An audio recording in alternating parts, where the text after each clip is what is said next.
Welcome, friend, to another journey together. We're so glad to have you here. Tonight, you're invited to immerse yourself in a collection of timeless Zen stories, tales that hold the forgotten wisdom for finding deep, unwavering peace. If you'd like, feel free to share what time it is and where you are listening from. We're honored to guide you through a carefully chosen selection of these narratives, each a key to unlocking the deepest secrets of inner stillness and genuine understanding. These aren't just stories, they're deep insights, transformative teachings unearthed from centuries of practice, designed to gently guide you towards deep rest and profound internal clarity. Each tale contains a powerful lesson that can reshape your entire relationship with restlessness, overthinking, and the endless search for contentment. As the ancient Zen proverb teaches, when the mind is empty, the world is full. As we journey through this ancient wisdom, you'll notice something profound begin to unfold within you. The weight of daily worries will begin to lighten. The continuous hum of your thoughts will start to soften. You'll find yourself effortlessly sinking into a state of deep understanding, leading to restorative rest and true peace. So settle in deeply now. Allow your body to fully release into whatever supports you. Take one slow, conscious breath with me, and as you exhale, know that you're about to receive timeless teachings that have been waiting to bring you peace for a long time. Let us now explore a story about the direct path to awakening. In a quiet monastery nestled in the mountains, where morning mist clung to ancient pine trees and the air carried the scent of incense and cedar, a young student had spent countless hours poring over sacred texts. His fingers were stained with ink from copying sutras, his eyes weary from reading by candlelight. Years had passed since he first arrived at the monastery, eager and hopeful, believing that somewhere within the thousands of pages of Buddhist teachings lay the key to enlightenment. Day after day, he studied the intricate philosophies, memorized complex doctrines, and debated fine points of interpretation with his fellow students. Yet despite his dedication and scholarly achievements, something essential eluded him. The more he learned about the path, the further away the destination seemed to become. Books had become barriers rather than bridges. Concepts had created confusion rather than clarity.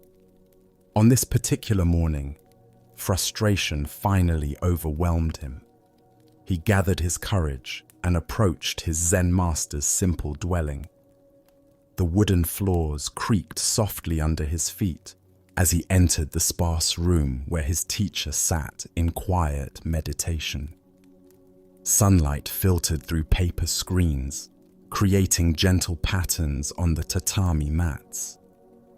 The student bowed deeply, his heart heavy with disappointment. "Master," he said, his voice trembling slightly, "I have studied the teachings for many years. I have read the Lotus Sutra, the Diamond Sutra, the writings of the great masters. I have memorized countless verses and contemplated their meanings, but I still have not found the way. How may I enter the truth?" The master opened his eyes slowly, regarding his earnest student with compassion. But instead of offering another teaching or directing him to another text, the master simply sat in silence. His presence was still and alert, like a mountain that has witnessed countless seasons without being disturbed by any of them. The student waited, expecting words of wisdom, perhaps a reference to a sutra he had missed or a practice he should undertake. Minutes passed, The silence stretched between them, growing deeper and more profound. From outside the room, through the open window, came the gentle sound of the river flowing in the valley below. The water moved over smooth stones, creating a soft, continuous murmur that had been present all along, but had gone unnoticed beneath the students' anxious thoughts. The sound seemed to fill the space between master and student, neither intrusive nor demanding attention, simply present like breath itself. After what felt like an eternity, the master finally spoke, his voice as gentle as the flowing water. "Do you hear the sound of that river?" he asked. The student, still focused on his question about finding the way, replied without hesitation, "Yes, master, I do." The master nodded slowly, a slight smile touching his lips. "Enter from there." Upon hearing these words, something shifted in the student's understanding.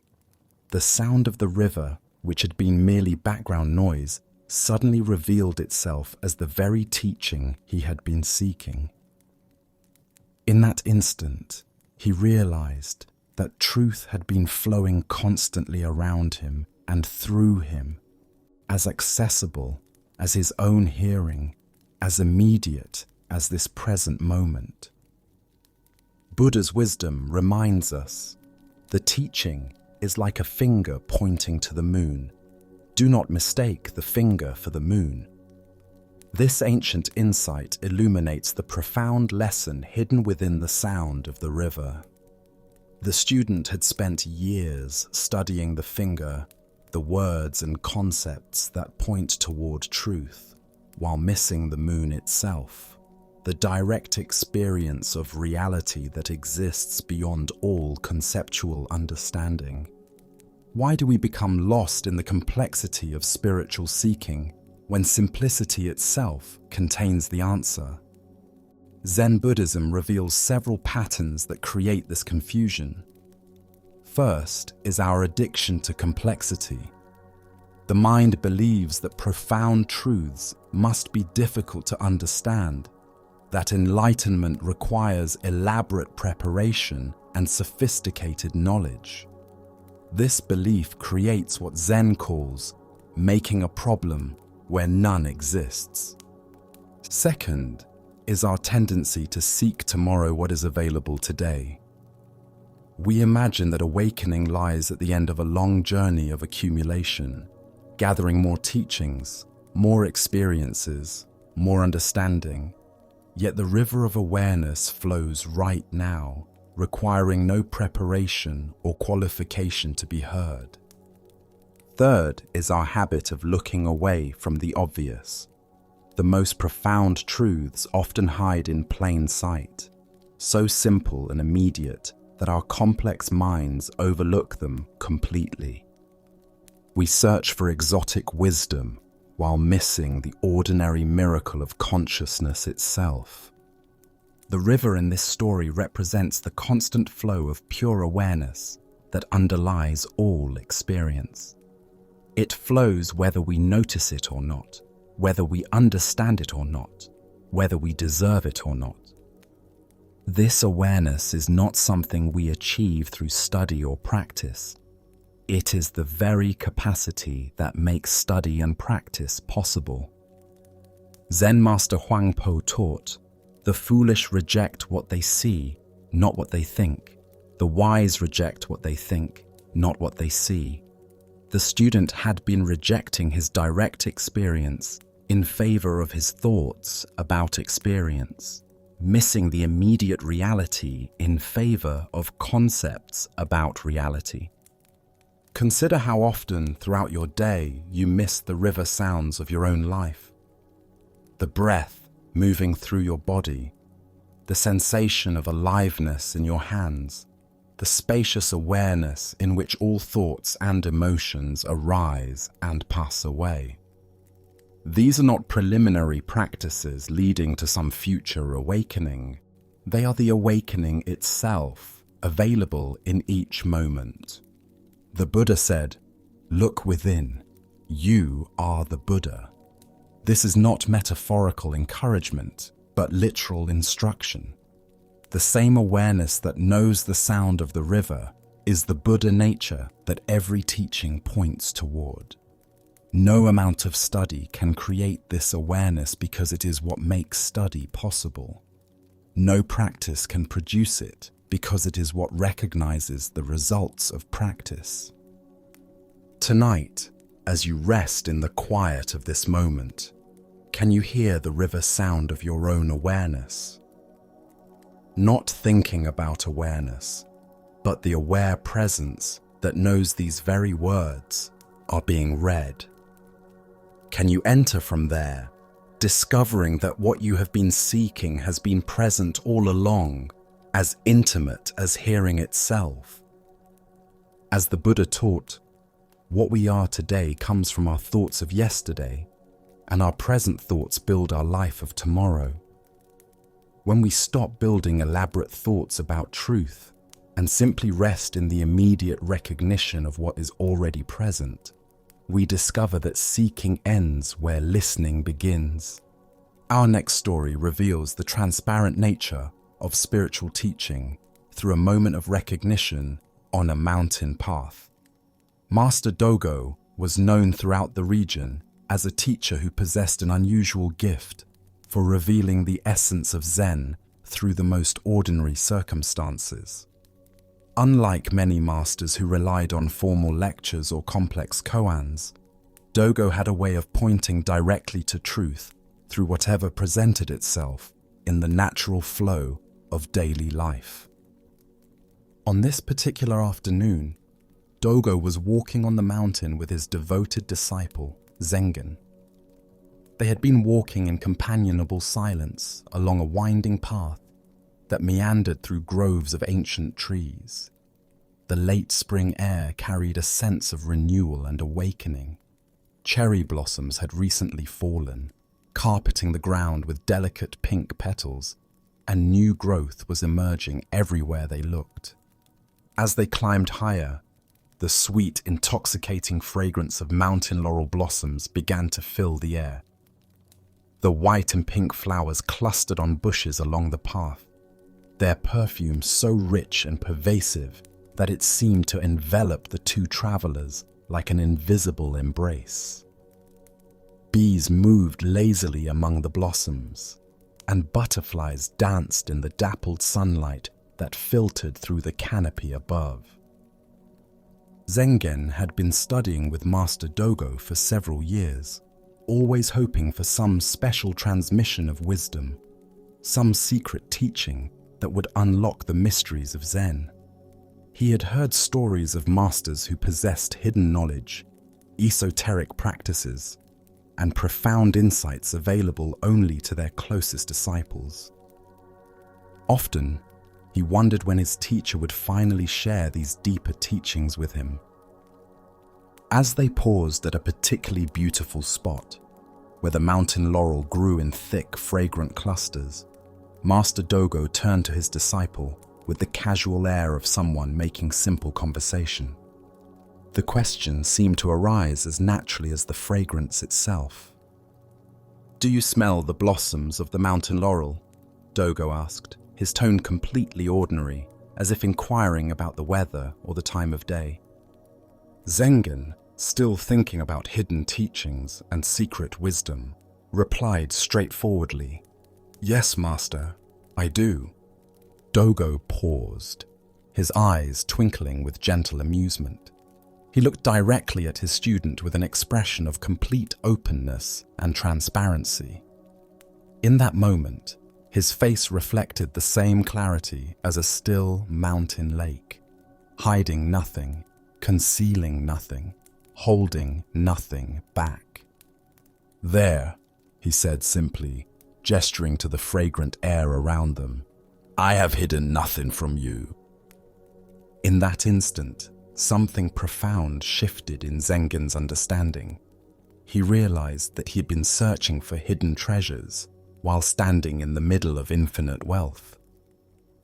The teaching had always been completely present and available, as obvious as fragrance, as immediate as breath, as transparent as the air itself.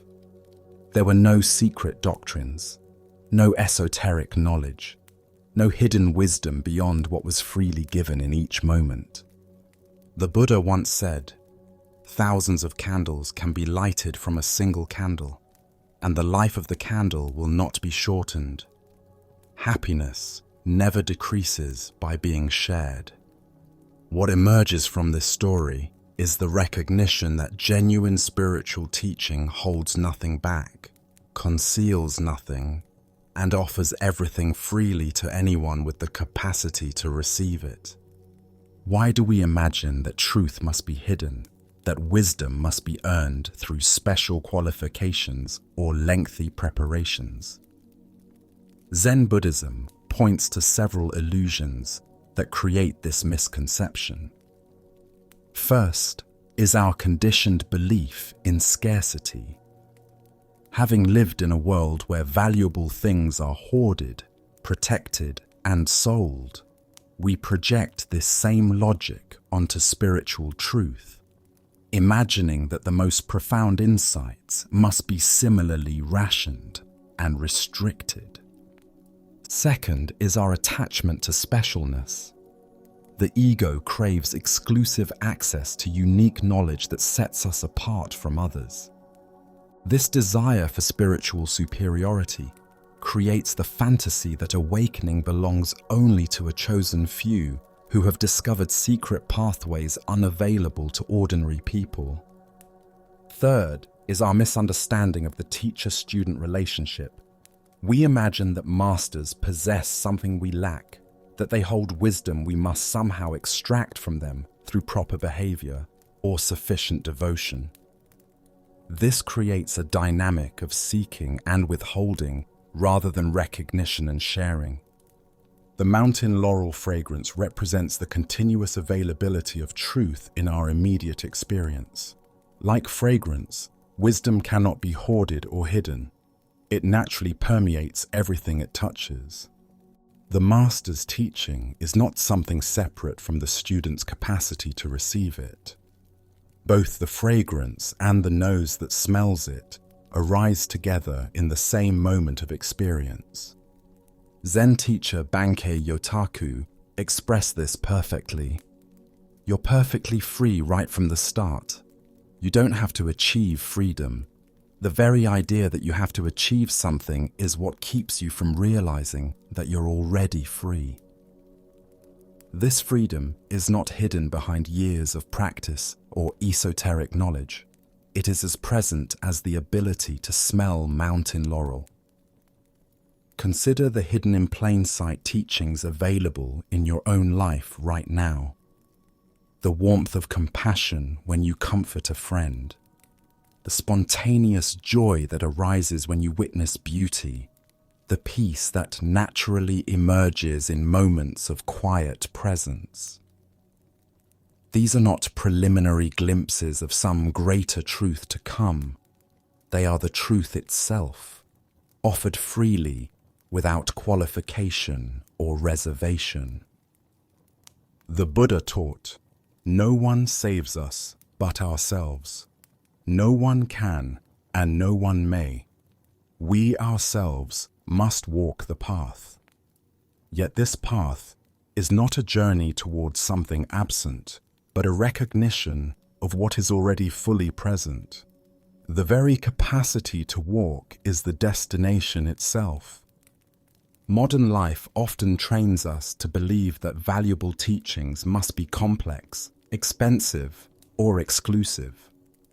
We attend workshops searching for hidden techniques, read books seeking secret formulas, follow teachers hoping they will reveal what others have concealed. Yet the most profound teaching remains utterly simple and completely available, the direct recognition of what is already here. Tonight, as you breathe in whatever fragrances surround you, perhaps the scent of evening air, coffee, flowers, or simply the smell of home, Can you recognize that nothing essential is being hidden from you? Can you smell the mountain laurel of this very moment, discovering that the teaching you seek has been offering itself freely all along? As the Buddha said, the whole secret of existence is to have no fear. Never fear what will become of you. Depend on no one. Only the moment you reject all help are you freed. In the transparent sharing of truth, we discover that what we imagined was hidden was simply waiting for us to stop looking away from what is always already present. Our next story reveals a profound lesson about the nature of anger and our projections onto others. This is The Empty Boat. A young boatman known for his fiery temper was ferrying his small wooden craft across a wide, misty river in the early morning hours. He took great pride in his navigational skills and the care he brought to his work. But the slightest inconvenience or disruption could send him into a blazing rage. His reputation for explosive anger was well known among the other river workers, who often avoided him during his darker moods. On this particular morning, thick fog had settled over the water, reducing visibility to just a few feet in any direction. The boatman squinted through the grey mist, carefully steering his vessel across the familiar waters. Suddenly, through the swirling fog, he saw another boat moving directly toward him on a collision course. "Hey, turn aside!" he shouted into the mist, his voice echoing across the water. "You're going to hit me! Can't you see where you're going?" But the other boat continued steadily forward, showing no sign of changing direction. The boatman's anger began to build as he shouted again, his voice now filled with fury. He cursed the other pilot's carelessness and incompetence, his rage growing with each passing second. Despite his increasingly angry warnings, the other boat struck his own with a solid, jarring thud. Now boiling with indignation, the boatman was ready to leap into the other vessel and give its foolish pilot a piece of his mind. He prepared himself for a confrontation, ready to unleash all his pent-up frustration on the person who had so carelessly disrupted his morning journey. His fists were clenched, his face red with anger as he moved toward the other boat. But as he peered through the mist at the vessel that had struck him, he discovered something that stopped him completely. The boat was empty. There was no pilot at the tiller, no person to blame or confront. It was simply a drifting boat that had been carried into his path by the river's current. In that instant, his anger vanished completely. It was impossible to be furious at an empty boat. There was no target for his rage, no one to receive his harsh words. All the aggressive energy that had built up inside him suddenly had nowhere to go. He simply pushed the empty vessel away and continued his journey, his mind now as calm as the misty river around him. Buddha's wisdom reminds us, holding on to anger is like drinking poison and expecting the other person to die. The heart of this lesson lies in recognizing how much of our anger is directed at empty boats, projections of intention where none exists. This tale unveils a fundamental truth about the nature of human reactivity. Most of our emotional suffering comes not from what others actually do to us, but from the stories we create about their motivations, intentions, and character. We assume malice where there might be distraction, disrespect where there might be ignorance, and personal attack where there might be simple circumstance. Why do we so readily populate empty boats with imaginary pilots to blame? Our minds evolved to quickly assess threats and assign agency to potentially dangerous situations. This survival mechanism served our ancestors well when distinguishing between a rustling bush caused by wind versus a predator. But in modern social situations, this same tendency leads us to attribute deliberate, harmful intent to actions that may have no such motivation. Think about your daily interactions. When someone cuts you off in traffic, do you immediately assume they're inconsiderate and selfish? When a colleague doesn't return your greeting, do you decide they're being rude or dismissive? When a friend cancels plans last minute, do you interpret it as a sign they don't value your friendship? In each case, you may be creating a pilot for an empty boat. The driver who cut you off might be rushing to the hospital with a sick child. Your colleague might be preoccupied with devastating personal news. Your friend might be struggling with anxiety or depression. Most people's actions have far more to do with their internal experience than with any intention to harm you. Zen master Huang Po taught, "The foolish reject what they see, not what they think. The wise reject what they think, not what they see." When we react to our interpretations rather than to what actually happened, we're fighting empty boats. This doesn't mean becoming passive or failing to set appropriate boundaries. If someone's behavior affects you negatively, you can address it skillfully without creating elaborate stories about their motivations. You can say, "When you interrupted me, I felt unheard," rather than, "You're always so disrespectful and self-centered."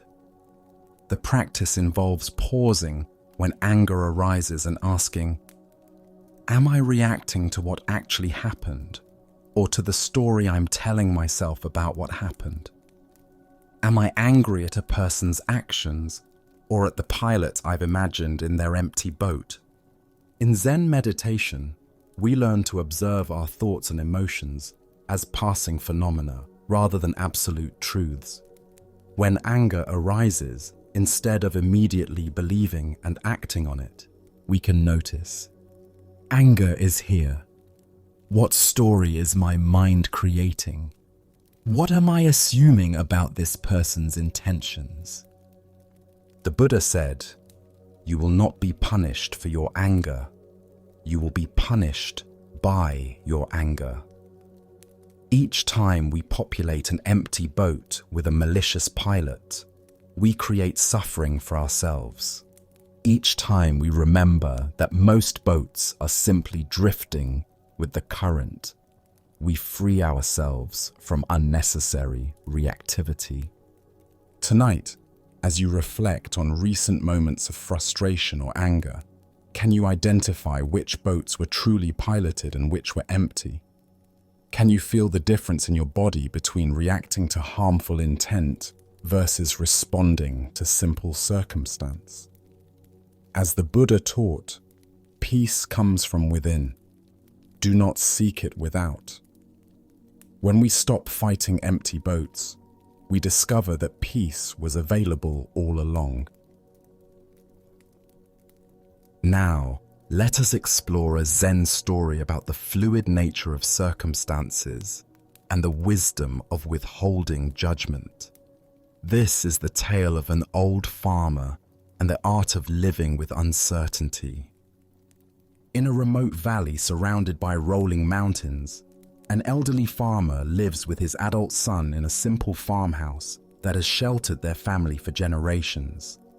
Their life is modest but sufficient, sustained by a small plot of vegetables and their most valuable possession, a strong, reliable horse that helps with all the heavy work of farming and transportation. One morning, the farmer awakens to discover that the horse has disappeared during the night. The gate stands open, and there are no tracks indicating theft. The animal has simply wandered off into the vast wilderness beyond their valley. For a farming family, losing their only horse represents a catastrophic setback that threatens their livelihood and survival. Word of this misfortune spreads quickly through their small community, By afternoon, neighbors begin arriving to express their sympathy and support. "Oh, how terrible this is for you," they exclaim with genuine concern. "What dreadful luck! How will you manage the farm without your horse? This is truly a disaster." The old farmer listens to their well-meaning condolences with calm attention, then responds simply, "How do you know this is bad luck?" His neighbors exchange puzzled glances. Surely the loss of such an essential animal is obviously unfortunate. But the old man's serene expression reveals no trace of the distress they expect to see. He continues with his daily activities, as if nothing particularly significant has occurred. The next morning brings an extraordinary development.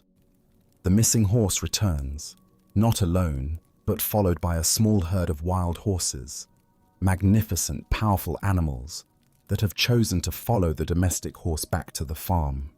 The farmer and his son quickly construct temporary fencing to contain this unexpected windfall. The same neighbors who had offered sympathy now rush over to share in the celebration. "What incredible good fortune," they declare with excitement. "You've gone from having one horse to owning an entire herd. This is the best luck anyone could imagine. You must be overjoyed by this blessing." Again, the old farmer listens thoughtfully to their enthusiastic congratulations before responding with the same calm curiosity. "How do you know this is good luck?" The following day, the farmer's son attempts to break one of the wild horses for riding. These animals, though beautiful, have never known human handling and resist fiercely. During the training session, the young man is thrown violently from the horse's back and suffers a severe break in his leg that leaves him unable to walk without assistance. Once more, the neighbors gather to offer their support in what appears to be another turn toward misfortune. "How dreadful," they lament, shaking their heads at this latest setback. "Just when things were looking so positive, this terrible accident happens. Your poor son. What bad luck has befallen your family again?" The old farmer tends to his son's injury with gentle care while responding to their expressions of sympathy with familiar words. "How do you know this is bad luck?" Within days, their question finds an unexpected answer. Military officers arrive in the valley with orders to conscript all able-bodied young men for a dangerous war against northern invaders. Most of these soldiers will not return home alive. However, when they examine the farmer's son, his broken leg makes him unsuitable for military service. He remains safely at home while other families say goodbye to their children, perhaps forever. The Buddha taught, every blessing ignored becomes a curse. Every curse faced becomes a blessing. What emerges from this story is the profound wisdom of holding our judgments about circumstances lightly, recognizing that our perspective is always partial and temporary. Why do we rush to label experiences as fortunate or unfortunate when their ultimate meaning remains unknown? Buddhist psychology explains that our minds seek the comfort of quick categorization, preferring the illusion of understanding to the discomfort of uncertainty. We want to know immediately whether to celebrate or mourn, to relax or worry, to feel grateful or resentful. This mental habit of instant evaluation reflects a deeper pattern of trying to control our emotional responses by controlling our interpretations of events. If we can quickly determine that something is good or bad, we believe we know how to feel and what to expect. This provides temporary psychological relief, but often proves premature and misleading. The old farmer's repeated question, "How do you know?" points to what Buddhist philosophy calls "don't know mind." This isn't ignorance, but wisdom, the recognition that reality unfolds in ways too complex and interconnected for our limited perspective to fully comprehend. What appears devastating in the moment may prove beneficial over time, while apparent blessings may carry hidden difficulties. Consider how many experiences in your own life have changed meaning as their consequences became clear. Perhaps a job rejection led to a better opportunity. Maybe a relationship ending created space for personal growth. Possibly an illness brought unexpected insights about what truly matters. The disappointment you felt at the time now seems misplaced given what followed. This doesn't mean we should become emotionally numb or stop having natural responses to events. The farmer certainly wanted his horse back and felt concern for his son's injury, but he distinguished between acknowledging immediate circumstances and creating elaborate stories about their ultimate significance. Zen master Suzuki Roshi taught about beginner's mind, approaching each situation with fresh openness rather than predetermined assumptions about its meaning. When we practice this kind of mental flexibility, we become more resilient and responsive to changing conditions rather than rigid and reactive.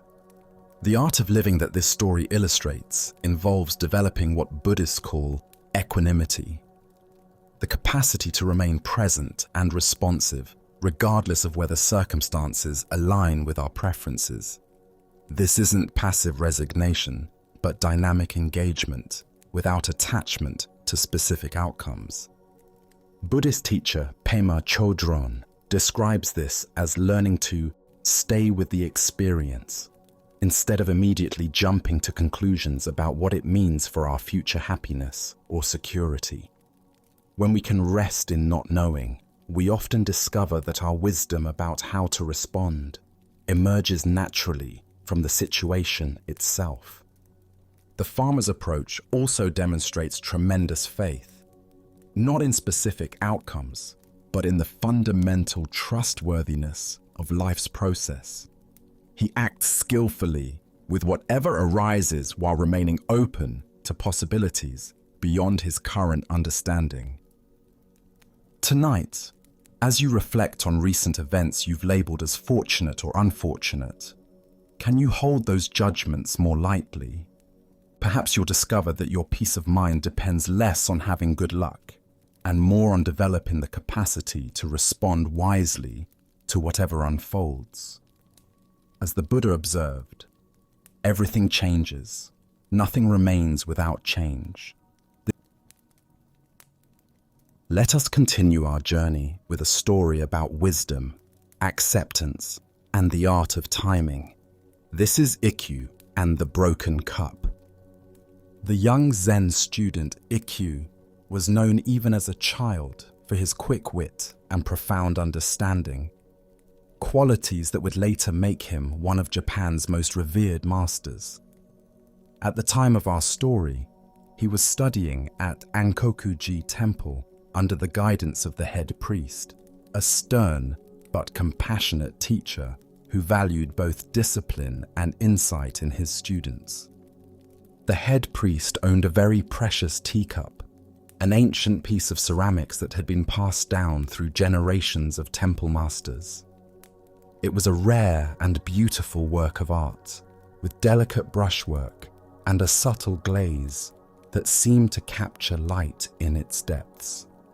The priest treasured this cup above all his other possessions, and he often warned the young students never to touch it, keeping it safely displayed on a high shelf in the main meditation hall.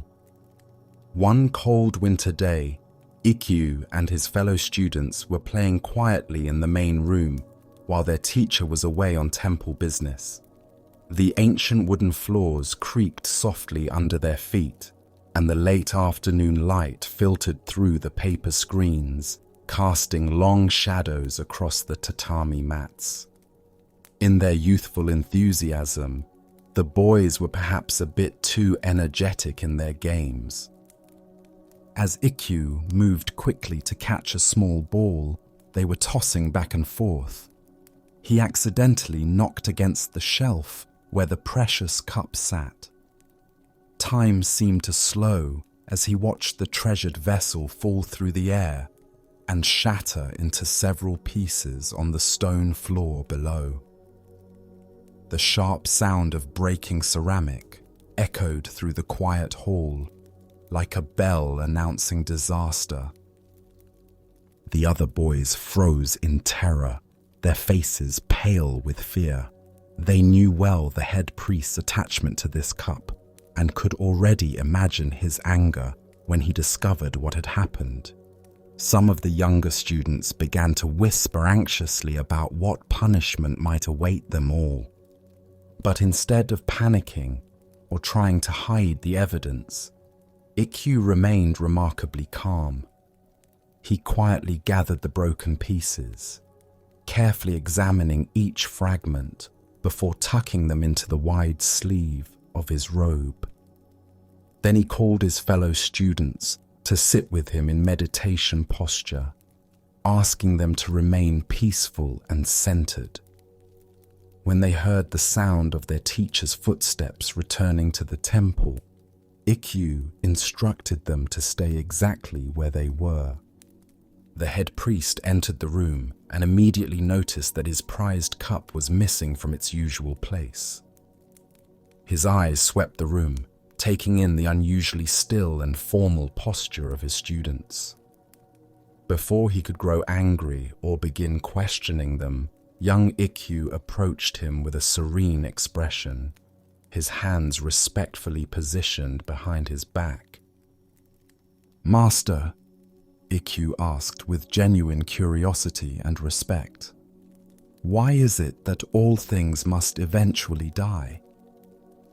The head priest, recognizing a sincere spiritual inquiry, set aside his concern about the missing cup and considered the question carefully. "That is the nature of existence itself," he answered gently. "Everything that is born is subject to decay and death. It is the fundamental law of impermanence that governs all phenomena. We must learn to accept this truth if we wish to find peace."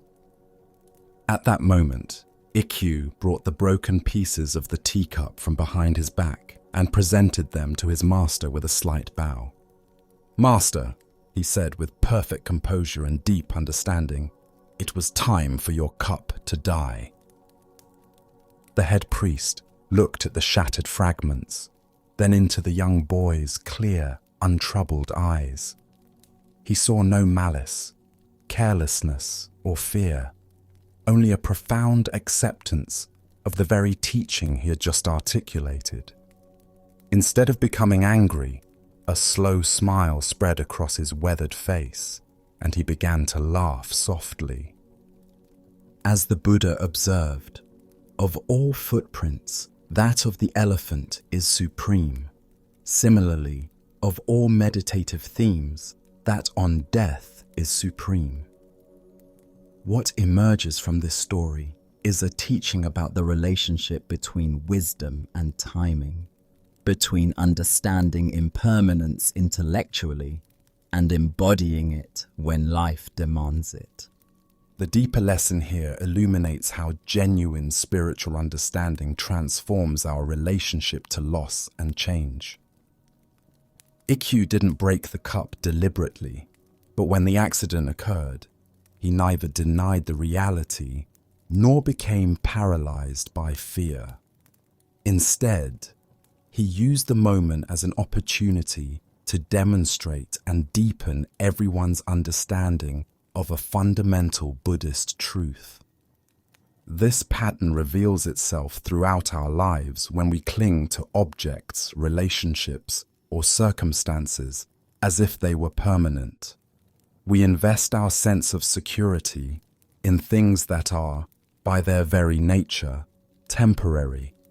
A job position, a home, a relationship, our physical health, our mental clarity, all are subject to the same law of impermanence that governed the priest's precious cup. Why do we struggle so deeply with this obvious truth? Our attachment to permanence serves as a psychological defense, against the uncertainty that characterizes existence.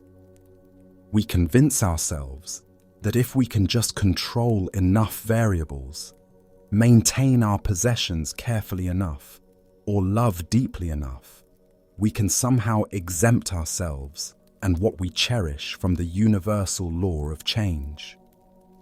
But Zen Buddhism teaches us that our suffering comes not from impermanence itself, but from our resistance to it. The cup was going to break eventually, perhaps in 10 years, perhaps in 100. Ikkyu's accident simply revealed what was always true. The cup's existence was temporary, and its beauty lay partly in that very transience. Consider how this wisdom applies to your own attachments. That favorite shirt that will eventually wear out, the car that will someday need replacing, the relationships that will change form or end, the abilities and qualities you currently possess that will inevitably diminish with age. Each of these is precious precisely because it is impermanent. Zen teacher Suzuki Roshi said, "Each of you is perfect the way you are, and you can use a little improvement." This paradox points to the same wisdom Ikkyu demonstrated, accepting what is while remaining open to change and growth. This doesn't mean becoming detached or uncaring. The priest valued his cup and felt its loss, but Ikkyu's response invited him to hold that value within a larger context of understanding. We can love deeply while remembering that all forms are temporary, including the form of our love itself. The Buddha taught, it is not what happens to you, but how you react to it that matters. When the inevitable breakages occur in our lives, the job loss, the diagnosis, the relationship ending, the death of someone dear, we have a choice in how we meet these moments. Tonight, as you consider what you're holding tightly in your life, can you imagine what it might feel like to appreciate these gifts while acknowledging their temporary nature? Can you find the wisdom to say, when the time comes, it was time for this to die, and mean it with the same peaceful acceptance that Ikkyu demonstrated? As the Buddha reminded us, the trouble is, you think you have time. By embracing impermanence now, we discover a freedom that no loss can touch. Let us explore a story about the true nature of our emotional patterns. This is temper. In a peaceful monastery where cherry blossoms drifted like snow across stone pathways, a troubled man approached the renowned Zen master Bankei. The visitor's face bore the weight of years of struggle, his shoulders tense with the burden he carried within. "Master," the man said, bowing deeply, "I have come seeking your wisdom because I suffer from a terrible affliction. I was born with an uncontrollable temper that erupts without warning. No matter how hard I try to suppress it, this rage emerges and destroys my relationships, my peace, and my happiness. I have tried everything, meditation, prayer, even avoiding people altogether, but nothing works. Can you help me overcome this curse I was born with?" Bankei listened with gentle attention, observing not just the man's words, but the earnestness in his voice and the genuine desire for freedom from suffering. The master's eyes held a knowing compassion, as if he could see something the visitor could not. "What a fascinating thing you describe," Bankei replied with genuine curiosity. "This terrible temper you were born with, I would very much like to see it. In fact, if you can show it to me right now, I will cure it for you immediately." The man paused, confused by this unexpected request. He looked within himself, scanning his inner landscape for the familiar flames of anger. But in this moment, sitting before the wise teacher in the tranquil setting, he found only calm awareness. "Well, Master, I don't actually have the temper right now," he admitted. "It's not here at this moment. It only appears suddenly when certain things happen, when someone criticizes me, or when I'm frustrated, or when things don't go as planned." Bankai nodded slowly, a gentle smile playing at the corners of his mouth. "Ah, I see. So this temper that you claim you were born with, it's not actually with you right now. It only appears under certain circumstances. If it were truly something you were born with, something that was your essential nature, wouldn't it be present all the time?" The man's eyes widened as understanding began to dawn. If his anger was truly innate, truly part of his fixed nature, it would never leave him. But here he sat, completely calm, the anger nowhere to be found. "In that case," Bankai continued softly, "this short temper is not something inherent in you at all. The Buddha once said, holding on to anger is like drinking poison and expecting the other person to die. This ancient wisdom illuminates the profound truth that anger, like all emotions, is not a permanent fixture of our identity, but a temporary arising that we often mistake for our essential nature. Why do we convince ourselves that difficult emotions are just who we are? Zen Buddhism reveals several patterns that create this misunderstanding. When we repeatedly experience certain emotional reactions, we begin to identify with them so completely that we cannot imagine ourselves without them. We say, "I am an angry person," rather than, "Anger sometimes arises in my experience." This identification serves as a form of psychological protection. If we believe our reactivity is fixed and unchangeable, we avoid the responsibility and the freedom that comes with recognizing our capacity to respond differently. It feels safer to say, "This is just how I am," than to acknowledge the more empowering truth that we have choice in every moment. Consider how often throughout your day you might declare aspects of your experience as permanent fixtures of your identity. "I'm not a morning person. I'm terrible with technology. I'm just naturally anxious." Each of these statements reinforces the illusion that our patterns are immutable rather than simply habits that can be transformed through awareness and practice. Zen master Suzuki Roshi taught, "Each of you is perfect the way you are, and you can use a little improvement." This paradox points to the truth that while our essential nature is already whole and complete, the patterns we've layered over that nature through conditioning can be examined and shifted. The man in our story discovered what meditation practitioners call the gap, the space between thoughts, the pause between reactions, where our true nature exists unmarked by temporary emotional weather.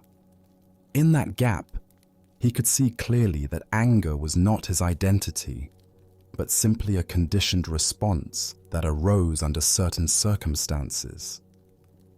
When we recognize that our difficult emotions are visitors rather than permanent residents, we can greet them differently.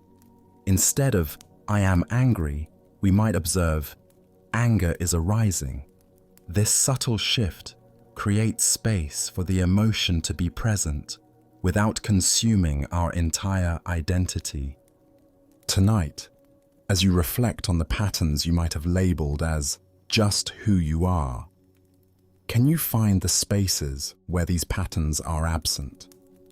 Can you locate the aware presence that remains constant, whether anger, sadness, or joy is present? As the Buddha taught, you are not your thoughts, you are not your emotions, you are the awareness that observes them. In recognizing this distinction, we discover the freedom that was always available beneath our conditioned responses. Let us now turn to a story about generosity in the face of poverty and the profound recognition of what truly cannot be stolen. This is the moon in the window. Master Ryokan lived in conditions of voluntary simplicity that would have challenged even the most committed ascetic. His small mountain hut contained virtually no possessions, no treasures, no valuable objects, no accumulations of any kind that might tempt a thief or provide security for the future. His few belongings consisted only of the most basic necessities: worn robes, simple eating utensils, and perhaps a book or two for contemplation. On this particular evening, as Master Ryokan rested peacefully in his humble dwelling, a sneak thief approached through the darkness, believing he had found an easy target in what appeared to be an unguarded dwelling. The thief moved carefully, avoiding any sounds that might alert the occupant to his presence, and managed to slip inside the hut undetected. Once inside, however, the burglar quickly discovered the reality of the master's lifestyle. He searched methodically through the small space, examining every corner and crevice where valuables might be hidden, but found absolutely nothing worth stealing. There were no coins, no jewelry, no fine fabrics, no tools of value, nothing that could be easily carried away and converted into money or traded for necessities. The thief stood in the middle of the sparse room, frustrated and disappointed by this complete lack of anything worth taking. He had risked detection and potential punishment for what appeared to be a completely fruitless endeavor. After investing time and effort in this nocturnal enterprise, he was faced with the prospect of returning home empty-handed, with nothing to show for his criminal efforts. Just as the discouraged thief was preparing to leave in defeat, Master Ryokan's voice emerged gently from the darkness. Rather than shouting for help or expressing anger at this intrusion into his privacy, the master spoke with the kind of compassionate concern he might show toward any guest who was experiencing difficulty. "Wait," the master called softly. "Don't leave yet." The thief froze, expecting to be confronted, accused, or perhaps threatened with consequences for his attempted burglary. Instead, he watched in amazement as Master Ryokan quietly rose from his sleeping area and began removing the old cotton-quilted bedclothes that provided his warmth during the cool mountain nights. Without a word of reproach or any indication that he considered this intrusion a violation, the master folded his bedding carefully and offered it to the bewildered thief. "Here," he said simply. "Take this. You've come all this way and deserve something for your trouble." The thief accepted the unexpected gift in stunned silence, unsure how to respond to such extraordinary generosity from someone he had intended to rob. This was unlike any encounter with a victim he had ever experienced. The master's kindness left him speechless and somehow ashamed of his original intentions.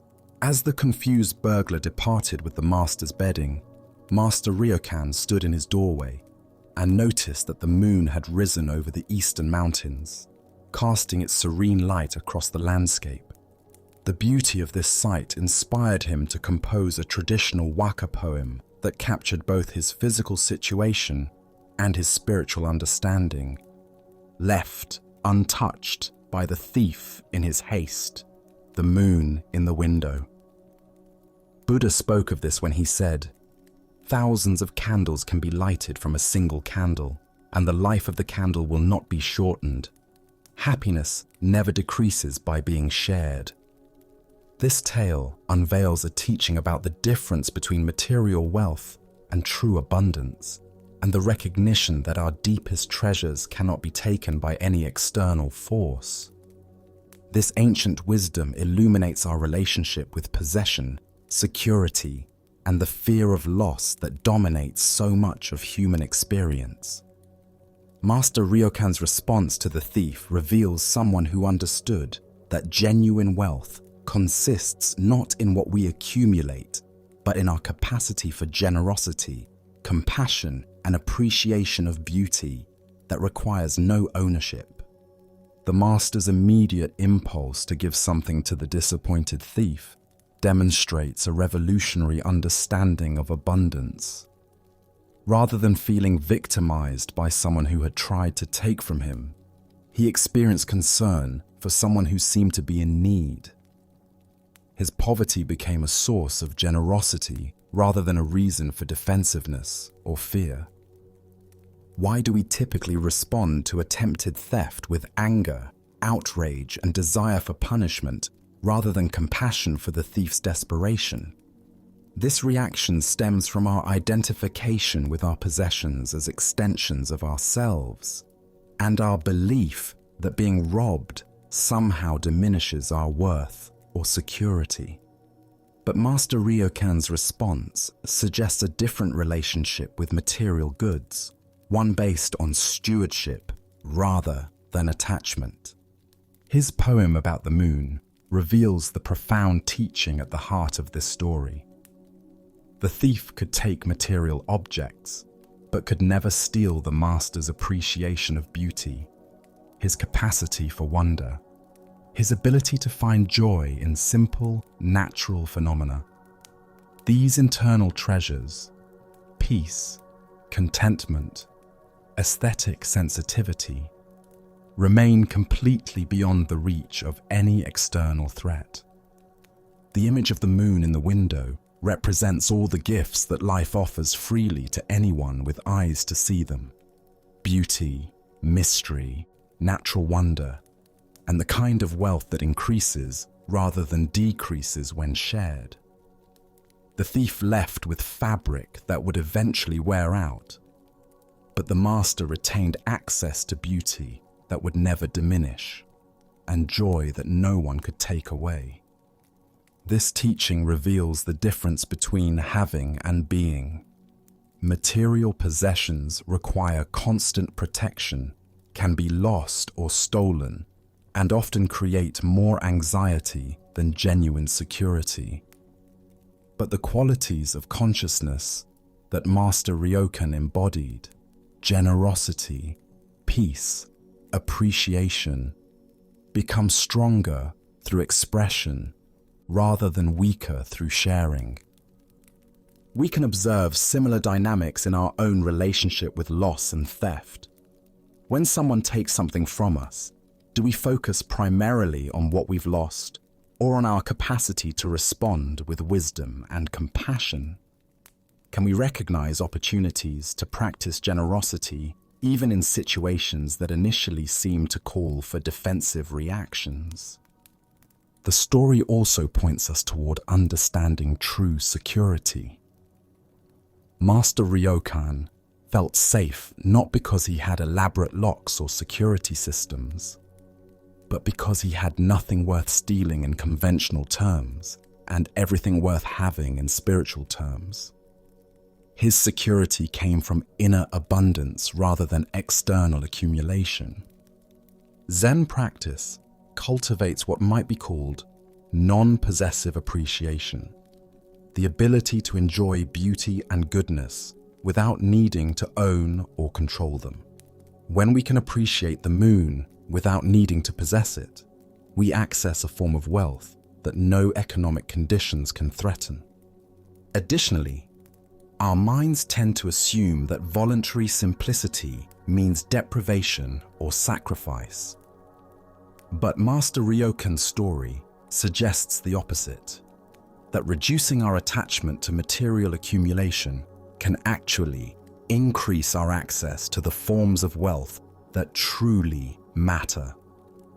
His poverty became a gateway to generosity rather than a limitation on his capacity to give. The thief's hasty departure suggests that he recognized something in the master's response that challenged his entire framework for understanding value and security. Being met with kindness instead of anger, generosity instead of defensiveness, probably planted seeds that would continue growing long after he left the mountain hut. Beyond this, there emerges a teaching about the transformative power of unexpected responses.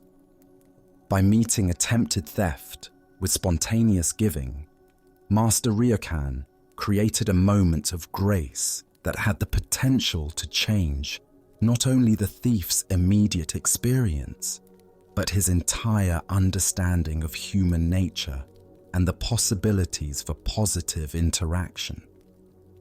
Tonight, as you consider what you most fear losing and what you consider your greatest treasures, can you distinguish between the possessions that can be taken from you and the qualities of awareness that remain completely beyond any external threat? What would it mean to invest more energy in developing the kind of wealth that increases through sharing rather than decreases through loss? As the Buddha taught, in the end, just three things matter: how well we have lived, how well we have loved, how well we have learned to let go. The moon in the window represents the eternal treasures that remain available to anyone who has learned to let go of attachment while remaining open to the beauty and wonder that no thief can ever steal. Let us explore a story about finding sweetness in the midst of danger. This is the wandering monk and the strawberry. A wandering monk was walking through a peaceful field, enjoying the warmth of the sun on his face and the gentle rustling of grass in the breeze. His mind was calm, focused on the beauty of the present moment, as he had trained himself to be through years of meditation practice. Suddenly, the tranquil silence was shattered by a ferocious roar. A massive tiger emerged from the tall grass, its golden eyes fixed upon him with predatory intensity. The monk's heart raced as he turned and fled, his robes billowing behind him as the tiger gave chase. His feet pounded against the earth as he ran desperately toward the edge of a high cliff.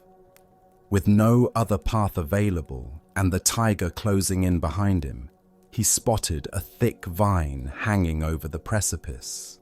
Without hesitation, he grabbed hold of it and swung himself down over the edge, just as the tiger reached the cliff's edge and snarled from above. As he dangled there, suspended between earth and sky, the monk looked down and felt his heart sink. Far below, another tiger paced hungrily at the bottom of the cliff, waiting for him to fall. He was completely trapped. The tiger above could reach him if he climbed up, and the tiger below would devour him if he fell. Then, from the corner of his eye, he noticed two mice, one white and one black, scurrying out from a crevice in the cliff face. Together, they began to gnaw on the very vine that held his life. He watched them work, knowing that at any moment the vine would snap. His situation was utterly hopeless, with danger at every turn and time quickly running out. It was at that precise moment, as he accepted the complete impossibility of his predicament, that he noticed something extraordinary. Growing from a small ledge just within his reach was a single, perfect wild strawberry. Its red skin glistened in the sunlight, and it looked plump and delicious. Holding the vine with one hand, he gently plucked the strawberry with the other. He brought it to his lips, and as the mice continued to chew through the vine above him, he savored the fruit completely. It was the sweetest strawberry he had ever tasted. The Buddha once said, "The present moment is the only time over which we have dominion." This ancient wisdom illuminates a profound truth about the nature of consciousness and our relationship to circumstances beyond our control.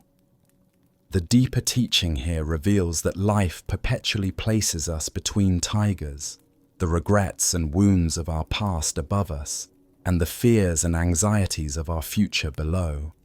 The white and black mice represent the endless cycle of days and nights, constantly gnawing away at the vine of our existence. Yet even in this precarious position, suspended between dangers we cannot escape, moments of pure sweetness remain available to us. Why do we find it so difficult to taste the strawberry when tigers surround us? Zen Buddhism points to our conditioned habit of projecting ourselves into past regrets or future fears, missing the immediate reality of what is actually happening now. When we're consumed with what was or what might be, we become blind to the present moment's offerings. This pattern reveals itself constantly in modern life. During a stressful work presentation, we might miss the support in a colleague's encouraging smile. While worrying about finances, we overlook the warmth of our morning coffee. In the midst of relationship conflict, we fail to notice a moment of unexpected tenderness. The strawberries are always there, but our minds are elsewhere. Consider how often throughout your day you find yourself suspended between tigers. Perhaps it's the anxiety of an upcoming medical appointment while simultaneously replaying yesterday's argument with a family member.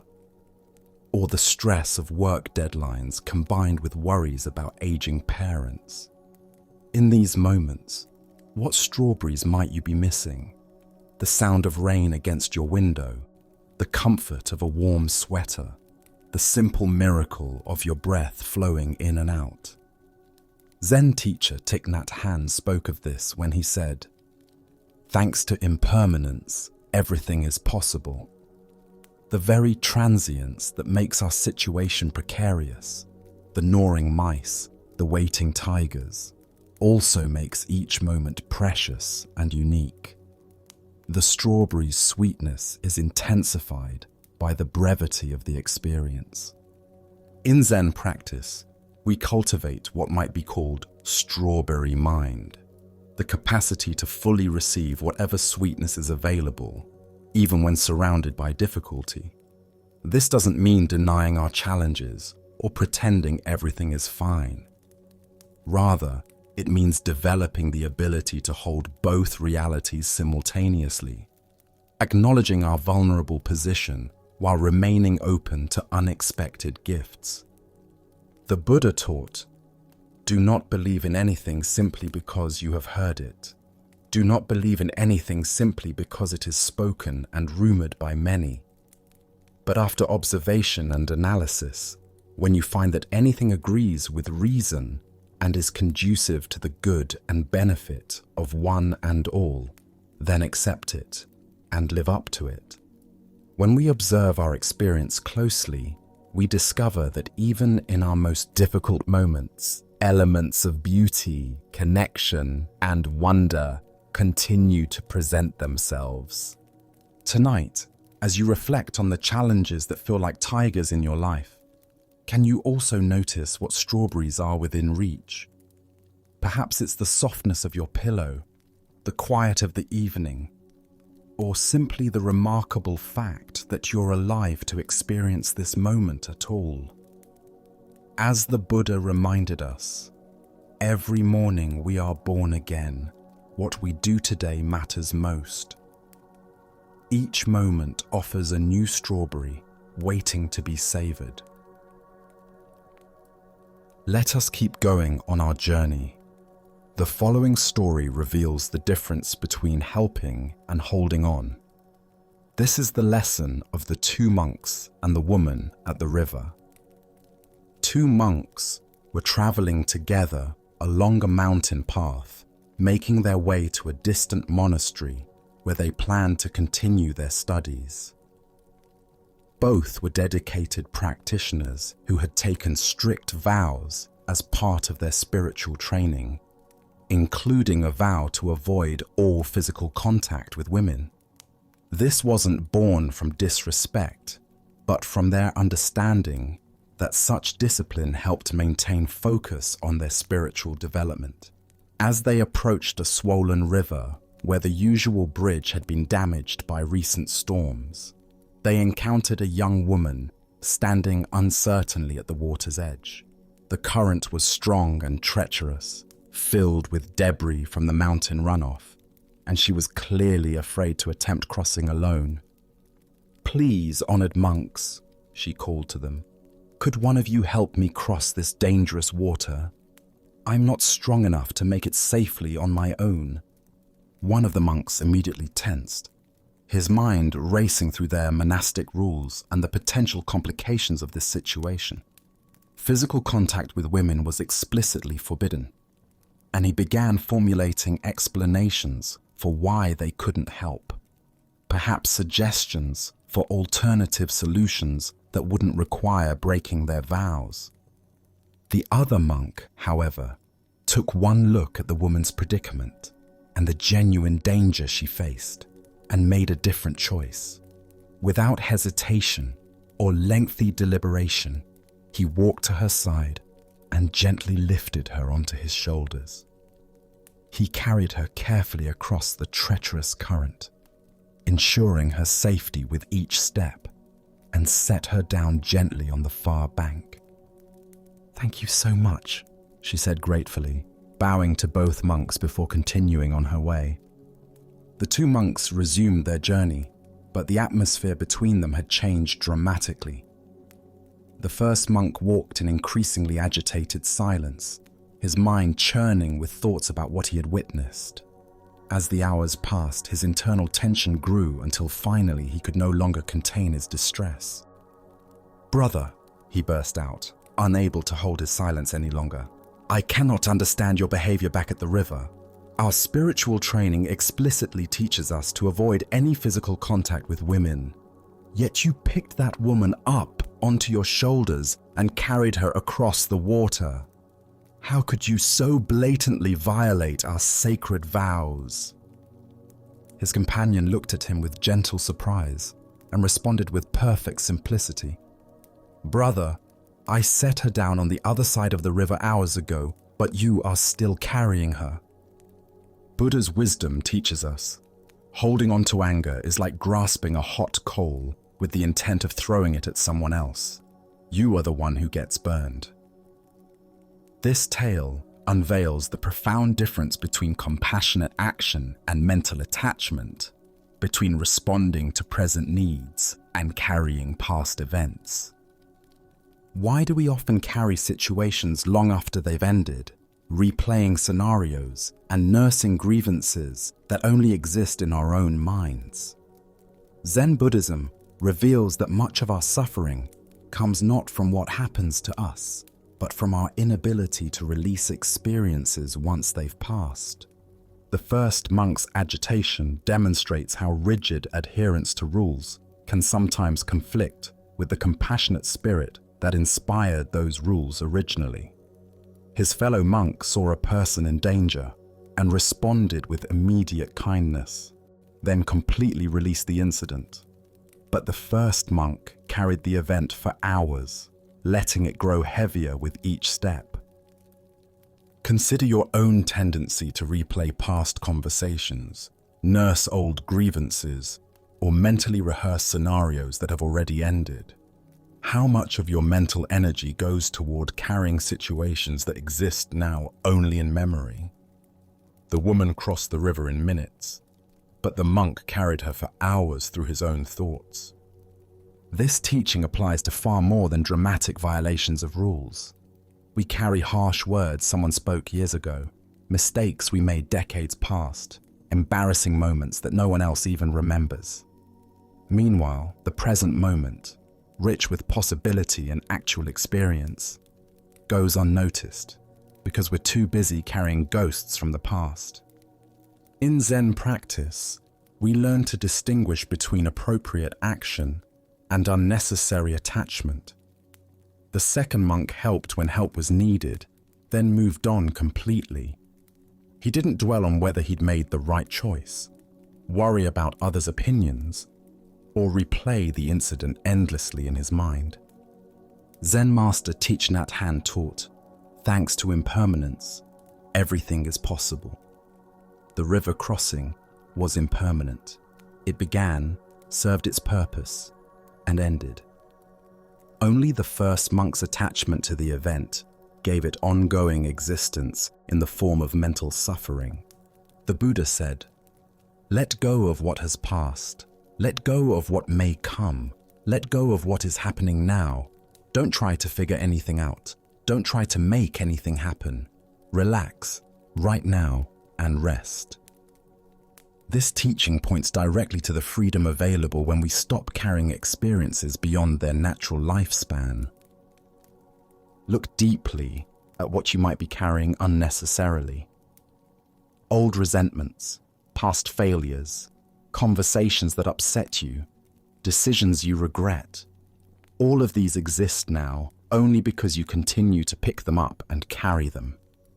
What would it feel like to set them down? The irony is profound. The monk who actually broke the rule experienced no suffering from it, while the monk who maintained perfect rule observance created hours of agitation for himself.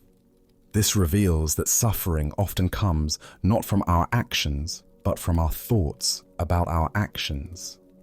Tonight, as you notice your mind returning to past events, old grievances, or situations that have already ended, can you remember the wise monk's example? Can you practice setting down whatever you've been carrying unnecessarily, discovering the lightness that comes from traveling through life without the burden of yesterday's experiences? As Buddha's wisdom reminds us, in the end, only three things matter: how well we have lived, how well we have loved, how well we have learned to let go. True spiritual practice isn't about perfect rule following, but about responding appropriately to what's actually present, then releasing it completely to make space for whatever comes next. Now, let us explore a story about the patient path to wisdom and the paradox of urgent seeking. This is the teaching of the one-eyed student. In a peaceful valley, surrounded by cherry trees, a young man had heard stories of a renowned Zen master whose students achieved profound realization through diligent practice. Filled with spiritual ambition and eager to transform his life, the young seeker traveled many days to reach the master's monastery, his mind burning with determination to attain enlightenment as quickly as possible. When he finally arrived, dusty from the road and bright with enthusiasm, he immediately sought an audience with the master. The old teacher received him in a simple room overlooking a garden, where monks moved slowly among vegetables and flowers, their movements unhurried and graceful. "Master," the young man said, bowing earnestly, "I have come to study Zen with complete dedication. I am willing to work harder than anyone has ever worked before. Tell me, if I apply myself with absolute diligence and unwavering effort, how long will it take for me to find Zen?" The master sat quietly for a long moment, watching the young man's eager face, noting the tension in his shoulders and the urgent energy that radiated from his posture. Finally, he replied thoughtfully, 10 years. The student's eyes widened with surprise. 10 years seemed like such a long time when enlightenment felt so urgent, so necessary for his happiness. Surely, with the right approach, the process could be accelerated. "But master," he said, leaning forward intently, "what if I work very, very hard and really apply myself to learn fast? What if I meditate longer than the other students, study more texts, practice more intensively? How long then?" The master considered this with the same careful attention, then replied calmly, "Well, 20 years. The young man's face showed his confusion and growing frustration. This made no sense at all. How could greater effort result in slower progress? Perhaps the master hadn't understood the depth of his commitment. "But master, I don't think you understand how serious I am about this," he said, his voice rising slightly with urgency. "What if I really work at it? What if I dedicate every waking moment to practice, sleep only when absolutely necessary, and push myself beyond all normal limits? Surely then I could achieve realization much faster. How long would it take then?" 30 years, the master replied without hesitation. By now, the student was completely bewildered and increasingly agitated. Nothing the master said made sense according to his understanding of how learning worked. In every other area of life, music, martial arts, scholarship, harder work produced faster results. Why should spiritual practice be different? "Master, I do not understand," he said, no longer able to hide his disappointment and confusion. "Each time that I say I will work harder, you say it will take me longer. This seems completely backwards. Why do you say that?" The master's expression became gentle and compassionate, like a father explaining something important to a beloved child who was old enough to understand. "When you have one eye on the goal, you only have one eye on the path," the master explained quietly. Ancient Buddhist wisdom tells us, the journey of 1,000 miles begins with one step. What emerges from this story is a profound teaching about the nature of spiritual progress and the paradox of goal-oriented seeking. Why does intense goal fixation actually slow our spiritual development? Zen Buddhism reveals several ways that excessive focus on attainment creates obstacles to realization. First is the problem of divided attention. When part of our consciousness is constantly measuring progress toward an imagined destination, we cannot fully inhabit the present moment practices that actually cultivate awakening. Consider learning to play a musical instrument. If you spend half your practice time obsessing about when you'll be good enough to perform publicly, that energy isn't available for the careful attention to finger placement, rhythm, and tone that develops skill. The music emerges through complete absorption in the present moment relationship between musician and instrument, not through anxious projection toward future competence. Second is what Zen calls gaining mind, the subtle grasping that turns spiritual practice into a transaction. When we practice meditation to get enlightenment, study texts to accumulate wisdom, or cultivate compassion to become better people, we're approaching the path as consumers rather than participants. This gaining mind creates a fundamental split between who we think we are now and who we imagine we need to become. The Buddha said, "What you are looking for is where you are looking from." This profound teaching points to the very heart of the master's lesson. Zen is not something we attain, but something we recognize. It's not a destination we reach, but the very awareness with which we walk the path. This ancient wisdom illuminates why urgent spiritual seeking often becomes self-defeating. When we're frantically pursuing enlightenment, we're operating from the assumption that our present experience is somehow inadequate or incomplete. But Zen teaches that the seeking mind itself is the very awareness we're seeking to find. Look deeply at your own experience of learning and growth. Haven't your most profound insights often come when you weren't actively trying to have insights? Perhaps while walking in nature, washing dishes, or simply sitting quietly without agenda. These moments of natural awareness reveal what the master was pointing toward. That wisdom emerges when we stop dividing our attention between here and there, now and then.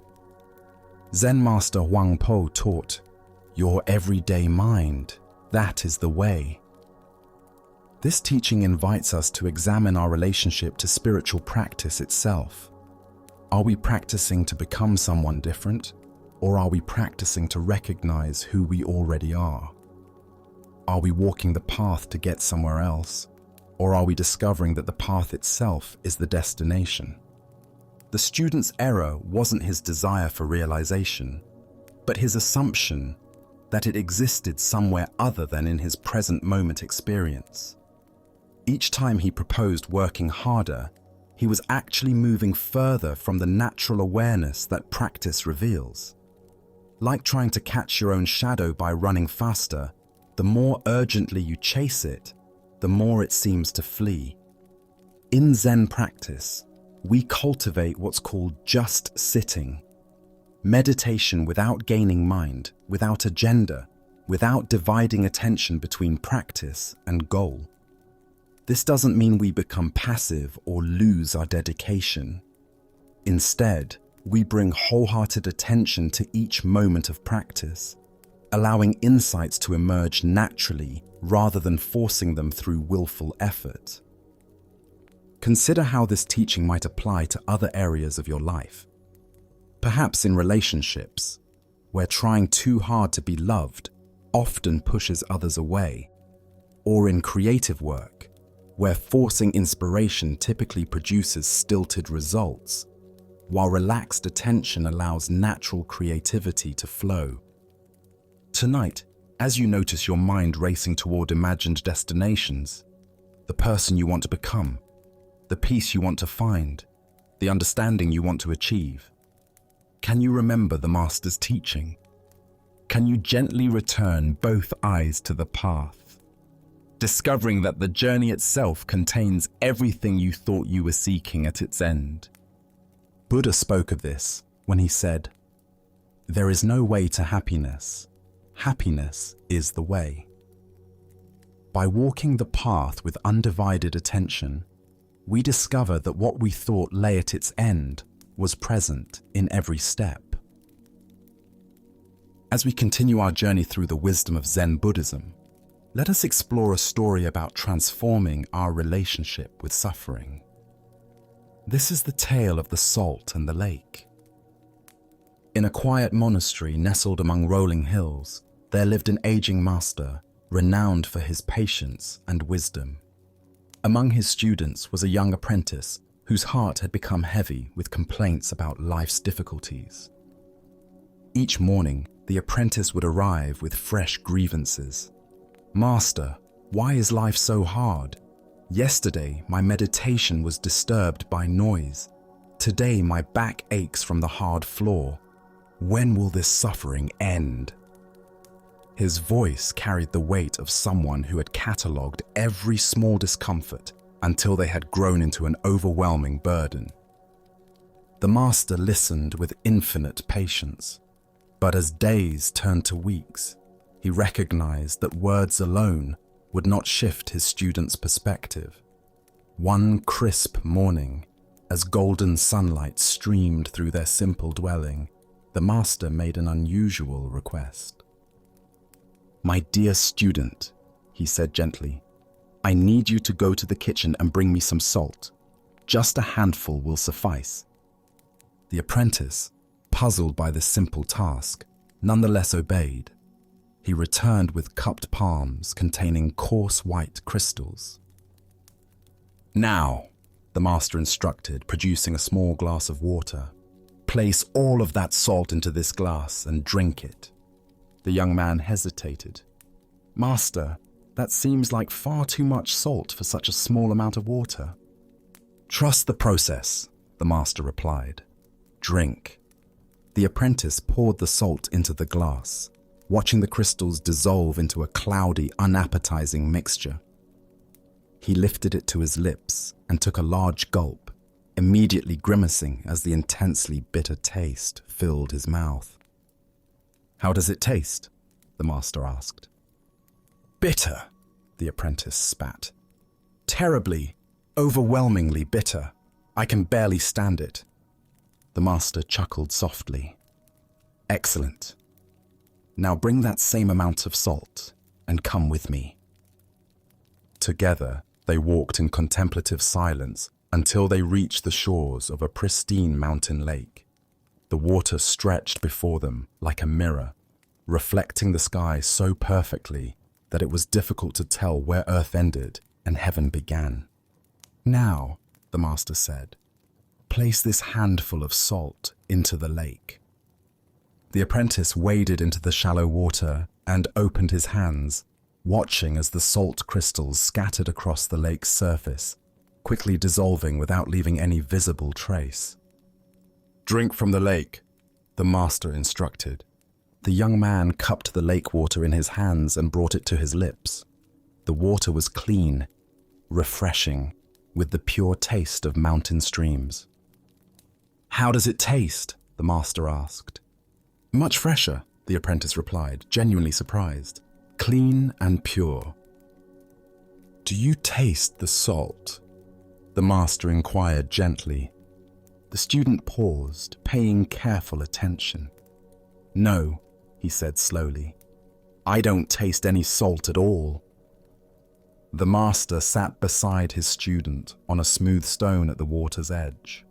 His weathered hands reached out to clasp the young man's hands in profound tenderness. "My dear student," the master said, "the pain of life is pure salt, no more, no less. The amount of pain in existence remains constant, but the amount of bitterness we experience depends entirely on the container we put that pain into." The apprentice listened with new understanding. "When you are in pain," the master continued, "the only thing you can truly control is your response. You can choose to be a small glass where every grain of salt overwhelms your senses, or you can choose to enlarge your sense of things to become like this vast lake where the same salt dissolves harmlessly into something much greater." The master paused. "Stop being a glass, my friend. Become a lake. The Buddha once said, 'Pain is certain, suffering is optional.' This fundamental teaching reveals the heart of our relationship with difficulty. We cannot eliminate the challenges woven into human existence, but we have tremendous power over how that pain affects us. What emerges from this story is understanding about consciousness itself. Our awareness is not fixed in size. It can contract into the narrow confines of a glass, where every difficulty looms enormous, or it can expand into the spaciousness of a lake, where the same difficulties become manageable. Why do we often choose to be the glass rather than the lake? First is our tendency toward pain myopia, becoming so focused on discomfort that it fills our entire awareness.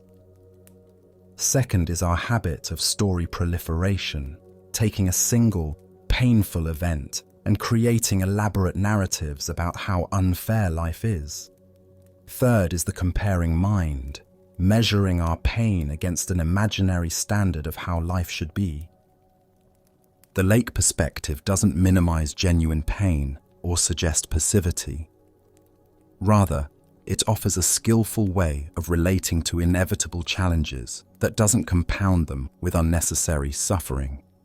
From lake consciousness, we can respond to problems more creatively because we're not overwhelmed. Zen master Thich Nhat Hanh taught, "Thanks to impermanence, everything is possible." From the lake perspective, we remember that everything arises and passes away within the vast space of awareness. Today's crisis becomes tomorrow's memory. We become a lake through practices that naturally expand awareness. Meditation teaches us to rest in spacious presence. Gratitude helps us notice experiences beyond immediate difficulties. Service reminds us that our pain is part of shared human experience. Tonight, as you reflect on current challenges, can you sense the difference between experiencing them from glass consciousness versus lake consciousness? What would it feel like to allow your awareness to expand beyond the immediate intensity of difficulties to include the vast context of this moment? As the Buddha taught, if you want to know your mind, sit down and observe it. If your mind is clear, happiness will come. The clarity he speaks of is not the absence of salt, but the spaciousness to hold it skillfully. In becoming lakes rather than glasses, we discover that pain can become a gateway to deeper compassion and freedom. Let us now turn to a story about the fundamental truth that governs all experience. This is the teaching of the meditation student and the wise reminder. A young student had been practicing meditation for several months with sincere dedication. Each morning and evening, he would sit quietly on his cushion, close his eyes, and attempt to follow the breathing techniques his teacher had shown him. Some days, the practice felt natural and peaceful, but recently he had been struggling with what seemed like constant distraction and discomfort. On this particular morning, he could barely sit still for 5 minutes before frustration overwhelmed him. His mind raced with thoughts about work, relationships, and a dozen trivial concerns. His legs ached from sitting in an unfamiliar position, and despite his best efforts to focus on his breath, he found himself constantly pulled away by mental chatter and physical restlessness. After what felt like hours, but was probably only 20 minutes, he gave up on his practice and sought out his meditation teacher. He found the elderly monk tending a small garden behind the meditation hall, peacefully pulling weeds in the early morning sunlight. "Teacher," the student said, his voice heavy with discouragement and self-criticism, "my meditation is horrible. I can't focus on anything. I feel so distracted and scattered. My legs ache constantly, and I keep falling asleep when I'm not distracted. Everything about my practice feels wrong. It's just horrible." The teacher looked up from his gardening, soil still clinging to his weathered hands, and met the student's frustrated gaze with calm, knowing eyes. He listened to the young man's litany of complaints without judgment or surprise, as if he had heard these exact same words countless times before. "It will pass," the teacher said matter-of-factly, then returned to his weeding as if nothing unusual had occurred. The student stood there for a moment, somewhat taken aback by the brevity and seeming dismissiveness of the response. He had expected detailed advice, perhaps some new technique, or at least some reassurance about his difficulties. Instead, he received just 3 simple words. Feeling somewhat unsatisfied but having nothing more to say, he returned to his room to contemplate this cryptic guidance. Over the following days, the student continued his practice despite his frustrations. Gradually, something began to shift. The intense distractions started to subside. His body adjusted to the sitting position, and moments of genuine peace began to emerge between the chaos of thoughts. By the end of the week, his meditation had transformed completely. Excited by this positive change, he once again sought out his teacher, this time finding him sweeping leaves from the temple courtyard. The student's face glowed with enthusiasm and relief. "Teacher," he exclaimed, "my meditation is wonderful now. I feel so aware, so peaceful, so alive during my practice. My mind is clear, my body is comfortable, and I am experiencing the most beautiful states of consciousness. Everything about my meditation is just wonderful." The teacher paused in his sweeping, looked at the student with the same calm expression he had worn the week before, and gave exactly the same response. "It will pass." This time the student heard the deeper teaching.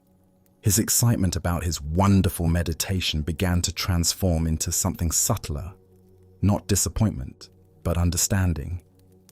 he realized that his teacher was pointing to something fundamental about the nature of all experience, not just meditation.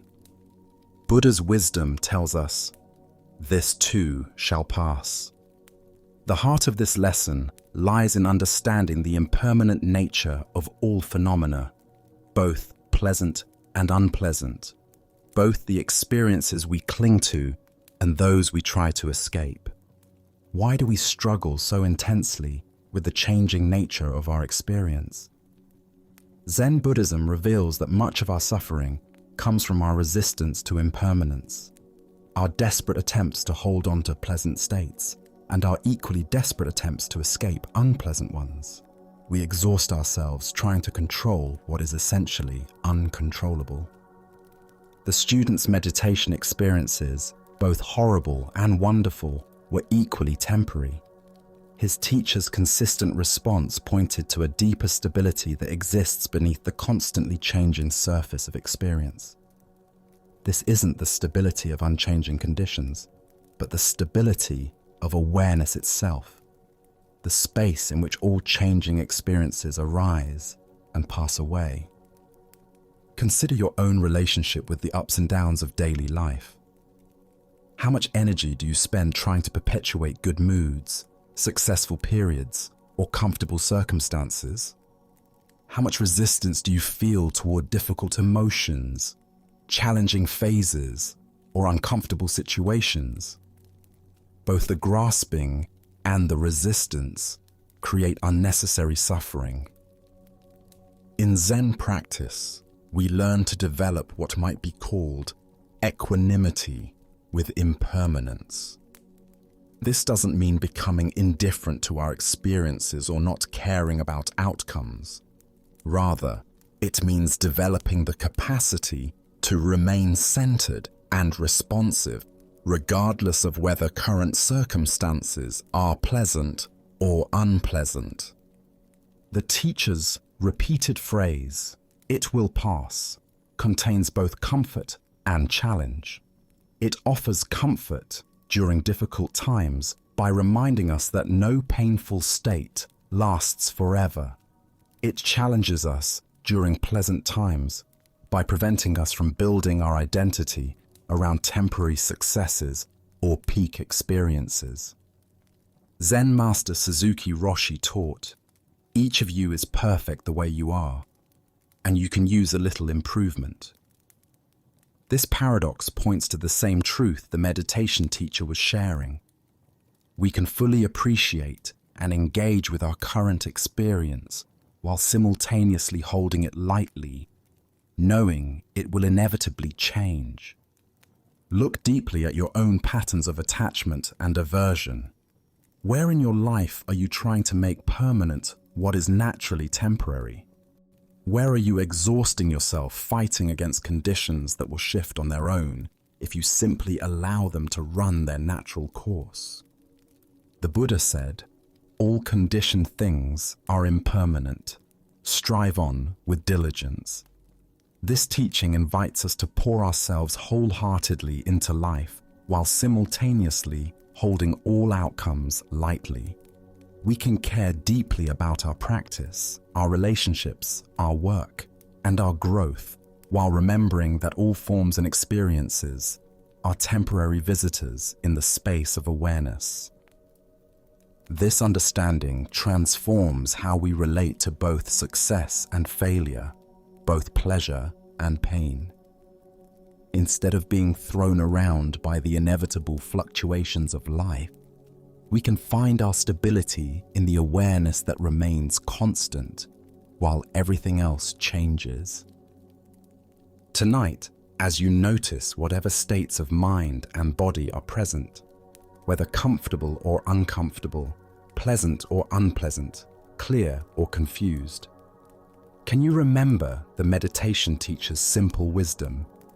Can you hold your current experience fully while simultaneously knowing that it, like everything else, will pass? As the Buddha observed, just as the great ocean has one taste, the taste of salt, so also this teaching has one taste, the taste of liberation. The taste of liberation is found not in achieving permanent pleasant states, but in discovering the freedom that comes from dancing gracefully with the ever-changing nature of existence itself. Let us now turn to a story about the deceptive nature of appearances and the masks we wear in seeking acceptance. This is the tale of the hungry abbot and the generous robe. In a bustling merchant quarter of an ancient Chinese city, where silk traders and wealthy families built elaborate houses behind high walls, there lived a man whose prosperity was known throughout the region. His mansion boasted carved jade doorways, courtyards filled with exotic birds, and servants who attended to every detail of daily life. This man took great pride in his position and was particular about maintaining his reputation among other prominent citizens. One morning, as autumn rain fell steadily on the cobblestone streets, a figure approached his ornate front gate. The visitor was a Zen abbot from a mountain monastery, but he appeared as nothing more than a beggar. His simple brown robes were patched and worn thin from years of use. His sandals were cracked and muddy from walking mountain paths, and his wooden begging bowl showed the stains and scratches of countless meals received in charity. The abbot stood quietly at the gate, rain dripping from his shaved head, and waited with the patient dignity that comes from years of spiritual practice. When the gatekeeper finally noticed him, the man's expression immediately showed disdain. "What do you want, beggar?" the gatekeeper asked harshly, not bothering to bow or show any respect. "This is the house of an important man. We have no scraps for wanderers." "I am traveling and seeking alms," the abbot replied gently. "Perhaps your master would offer a simple meal to a monk." The gatekeeper looked him up and down with obvious contempt. These ragged clothes, this worn appearance. Clearly this was just another vagrant trying to take advantage of his master's household. "Be gone," he commanded. "My master does not waste food on beggars. Seek your charity elsewhere." The abbot accepted this rejection without anger or argument. He simply bowed, turned, and walked back into the rain, his empty bowl tucked beneath his arm. Several hours later, as the afternoon sun broke through the clouds, the same figure returned to the same gate. But now everything had changed. The abbot wore his formal ceremonial robes, rich golden silk embroidered with intricate patterns, a magnificent purple sash across his shoulders, and prayer beads carved from precious wood. His bearing remained humble, but his appearance now spoke unmistakably of high spiritual rank and monastery wealth. This time, when the gatekeeper saw him approaching, his entire demeanor transformed. "Welcome, honored master," he exclaimed, bowing deeply. Please enter. My master will be so pleased to receive such a distinguished visitor." The rich man himself hurried out to greet the abbot personally, offering elaborate bows and flowery words of welcome. "Venerable sir, what an honor for our humble household. You must join us for our finest meal. Please allow us to serve you." They ushered the abbot into their most elegant dining room, where servants quickly prepared a sumptuous feast. Delicate fish, perfectly seasoned vegetables, fragrant rice, and sweet desserts filled the low table. The rich man sat opposite the abbot, beaming with pride at his ability to host such an important religious figure. As the first course was served, the abbot did something completely unexpected. Instead of eating, he carefully removed his beautiful ceremonial robe and folded it with great attention. Then, with deliberate precision, he placed the folded robe directly in front of the feast, as if it were the honored guest. Standing up with quiet dignity, the abbot spoke clearly so all present could hear. "This meal is not for me, it is for the robe." Without another word, he walked out of the house, leaving behind both the magnificent feast and the rich man's stunned realization of his own superficial judgment. Buddha's wisdom reminds us, judge not by appearances, a rich heart may be under a poor coat. Here we discover how our fixation on external appearances creates barriers to genuine human connection and spiritual understanding. Why do we judge others so quickly based on their clothing, status symbols, or outward presentation? Zen Buddhism points to our conditioned mind's habit of creating categories and hierarchies based on surface appearances. This mental shortcut allows us to feel we understand people without the more challenging work of seeing their true nature. The rich man's household represents a pattern we all recognize in ourselves. How differently do we treat the well-dressed stranger versus the poorly dressed one? How does our attention change when someone mentions their impressive job title versus their humble occupation?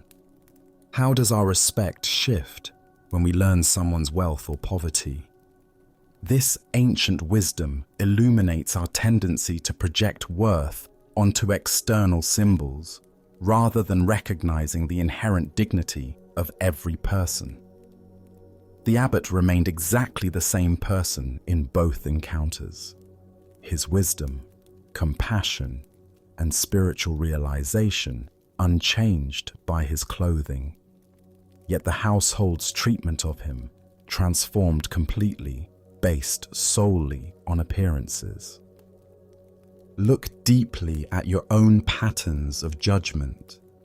Perhaps you find yourself making assumptions about people in expensive cars versus old vehicles, designer clothes versus thrift store finds, prestigious addresses versus modest neighborhoods.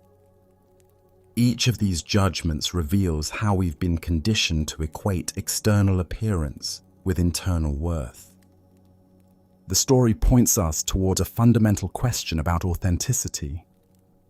If we receive a different treatment based on our presentation, which version of ourselves is real? Are we the person in casual clothes running errands, or the person dressed professionally for important meetings? Are we the one seeking help, or the one offering it?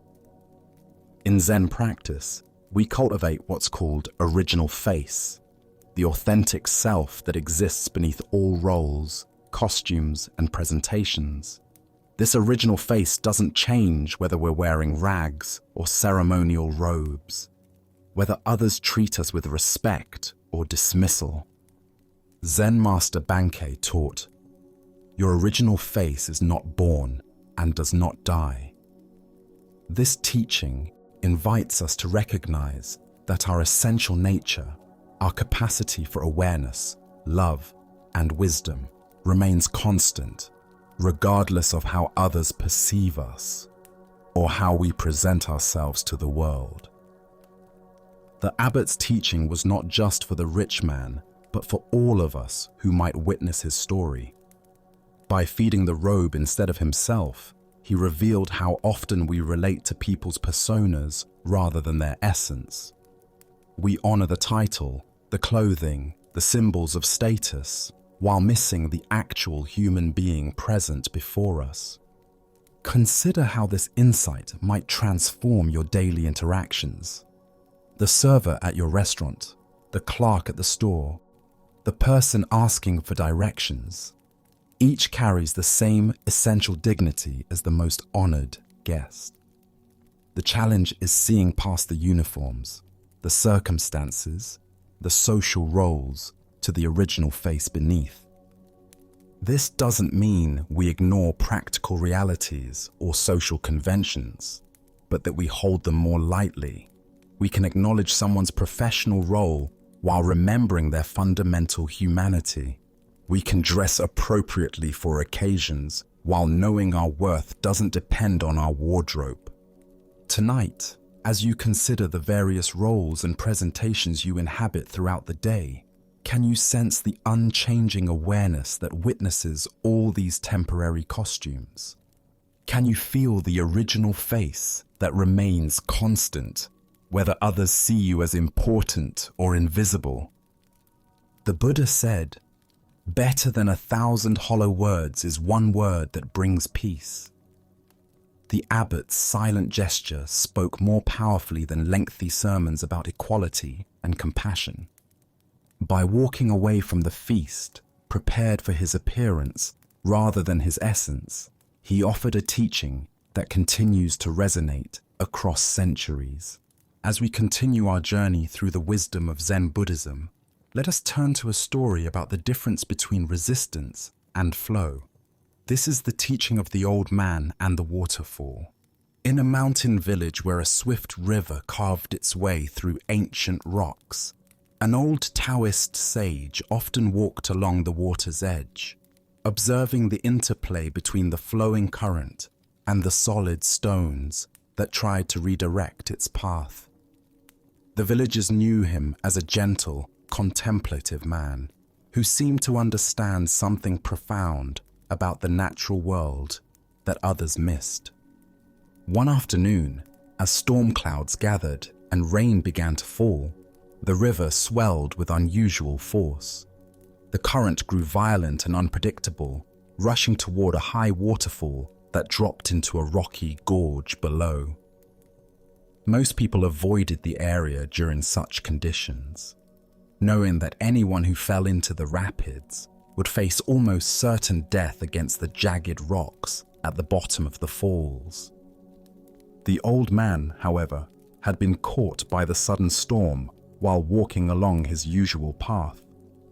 As he tried to make his way back to safety, the muddy bank gave way beneath his feet. Before he could catch himself, he tumbled into the raging torrent and was immediately swept away by the powerful current. Villagers who witnessed his fall cried out in horror. They ran along the riverbank, helplessly watching as the old man was carried toward the waterfall by waters too violent and swift for any rescue attempt. They could only watch in anguish as he disappeared over the edge, plunging into the churning chaos below. Everyone assumed the worst. No one could survive such a fall, especially not an elderly man with limited strength. The villagers prepared themselves to search for his body downstream, once the waters calmed enough to make such a search possible. But to their amazement, as they hurried toward the base of the waterfall, they saw the old man emerging from the water far below, completely unharmed. He walked calmly to the shore, water streaming from his clothes, and sat down to rest as peacefully as if he had simply taken a refreshing swim on a pleasant day. The villagers rushed to him, unable to believe what they had witnessed. "How is this possible?" they asked in wonder. "How did you survive that terrible fall? The water was so violent, the rocks so dangerous. By all reason, you should have been killed." The old man smiled at their concern and amazement. He wrung water from his sleeves and considered their question carefully before answering. "I survived," he said simply, "because I accommodated myself to the water, not the water to me. When I felt myself falling, I did not fight against the current or try to force it to change direction. Without thinking, I allowed myself to be shaped by it. When the water wanted to go down, I went down. When it swirled, I swirled with it. Plunging into the whirlpool, I came out with the whirlpool. I became like the water itself, and this is how I survived." The villagers listened in silence, beginning to understand that they had witnessed something far more than a fortunate accident. They had seen a demonstration of a profound principle that the old man had spent years learning from his careful observation of the natural world. As the Buddha taught, nothing is permanent. Everything is subject to change. Being is always becoming. Here we discover the wisdom of working with life's currents, rather than exhausting ourselves in futile resistance to forces beyond our control. Why do we instinctively fight against difficult circumstances when flow and adaptation might serve us better? Zen Buddhism reveals that our ego mind believes it can control external conditions through force of will. But this approach often creates more suffering than the original difficulty. The old man's survival wasn't mere luck. It was the result of understanding something essential about the nature of existence itself. When we align ourselves with the natural flow of events, rather than demanding that life conform to our preferences, we often discover resources and possibilities that resistance makes invisible. Consider your own relationship with challenging circumstances.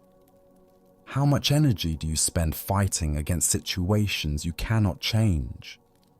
The old man's teaching suggests a different approach, not passive submission, but conscious adaptation that maintains our essential nature while flowing with changing conditions.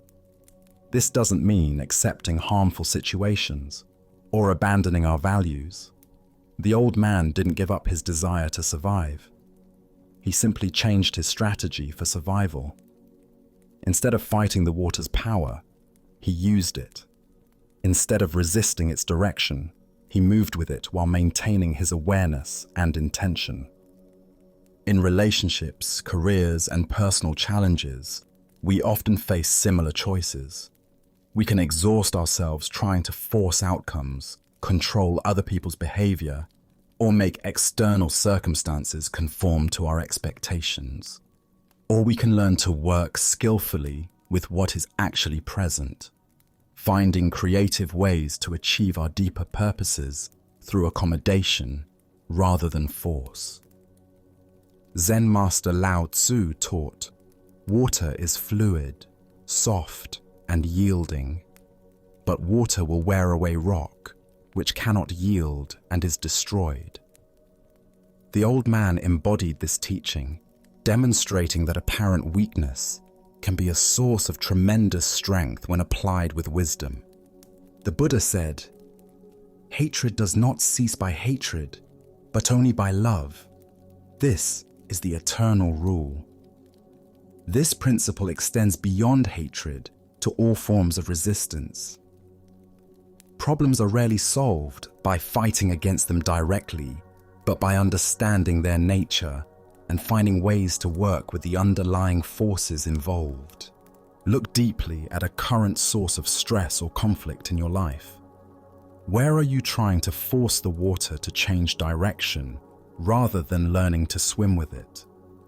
What would it mean to accommodate yourself to the situation while maintaining your essential values and intentions? Tonight, as you encounter the inevitable currents of daily life, unexpected changes, difficult people, circumstances beyond your control, can you remember the old man's wisdom?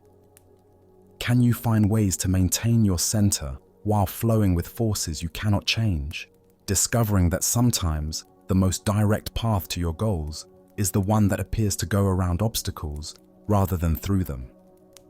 Buddha's wisdom reminds us, in the end, just three things matter: how well we have lived, how well we have loved, how well we have learned to let go. Learning to flow with life's currents is ultimately about letting go of our need to control everything while maintaining our ability to respond wisely to whatever arises.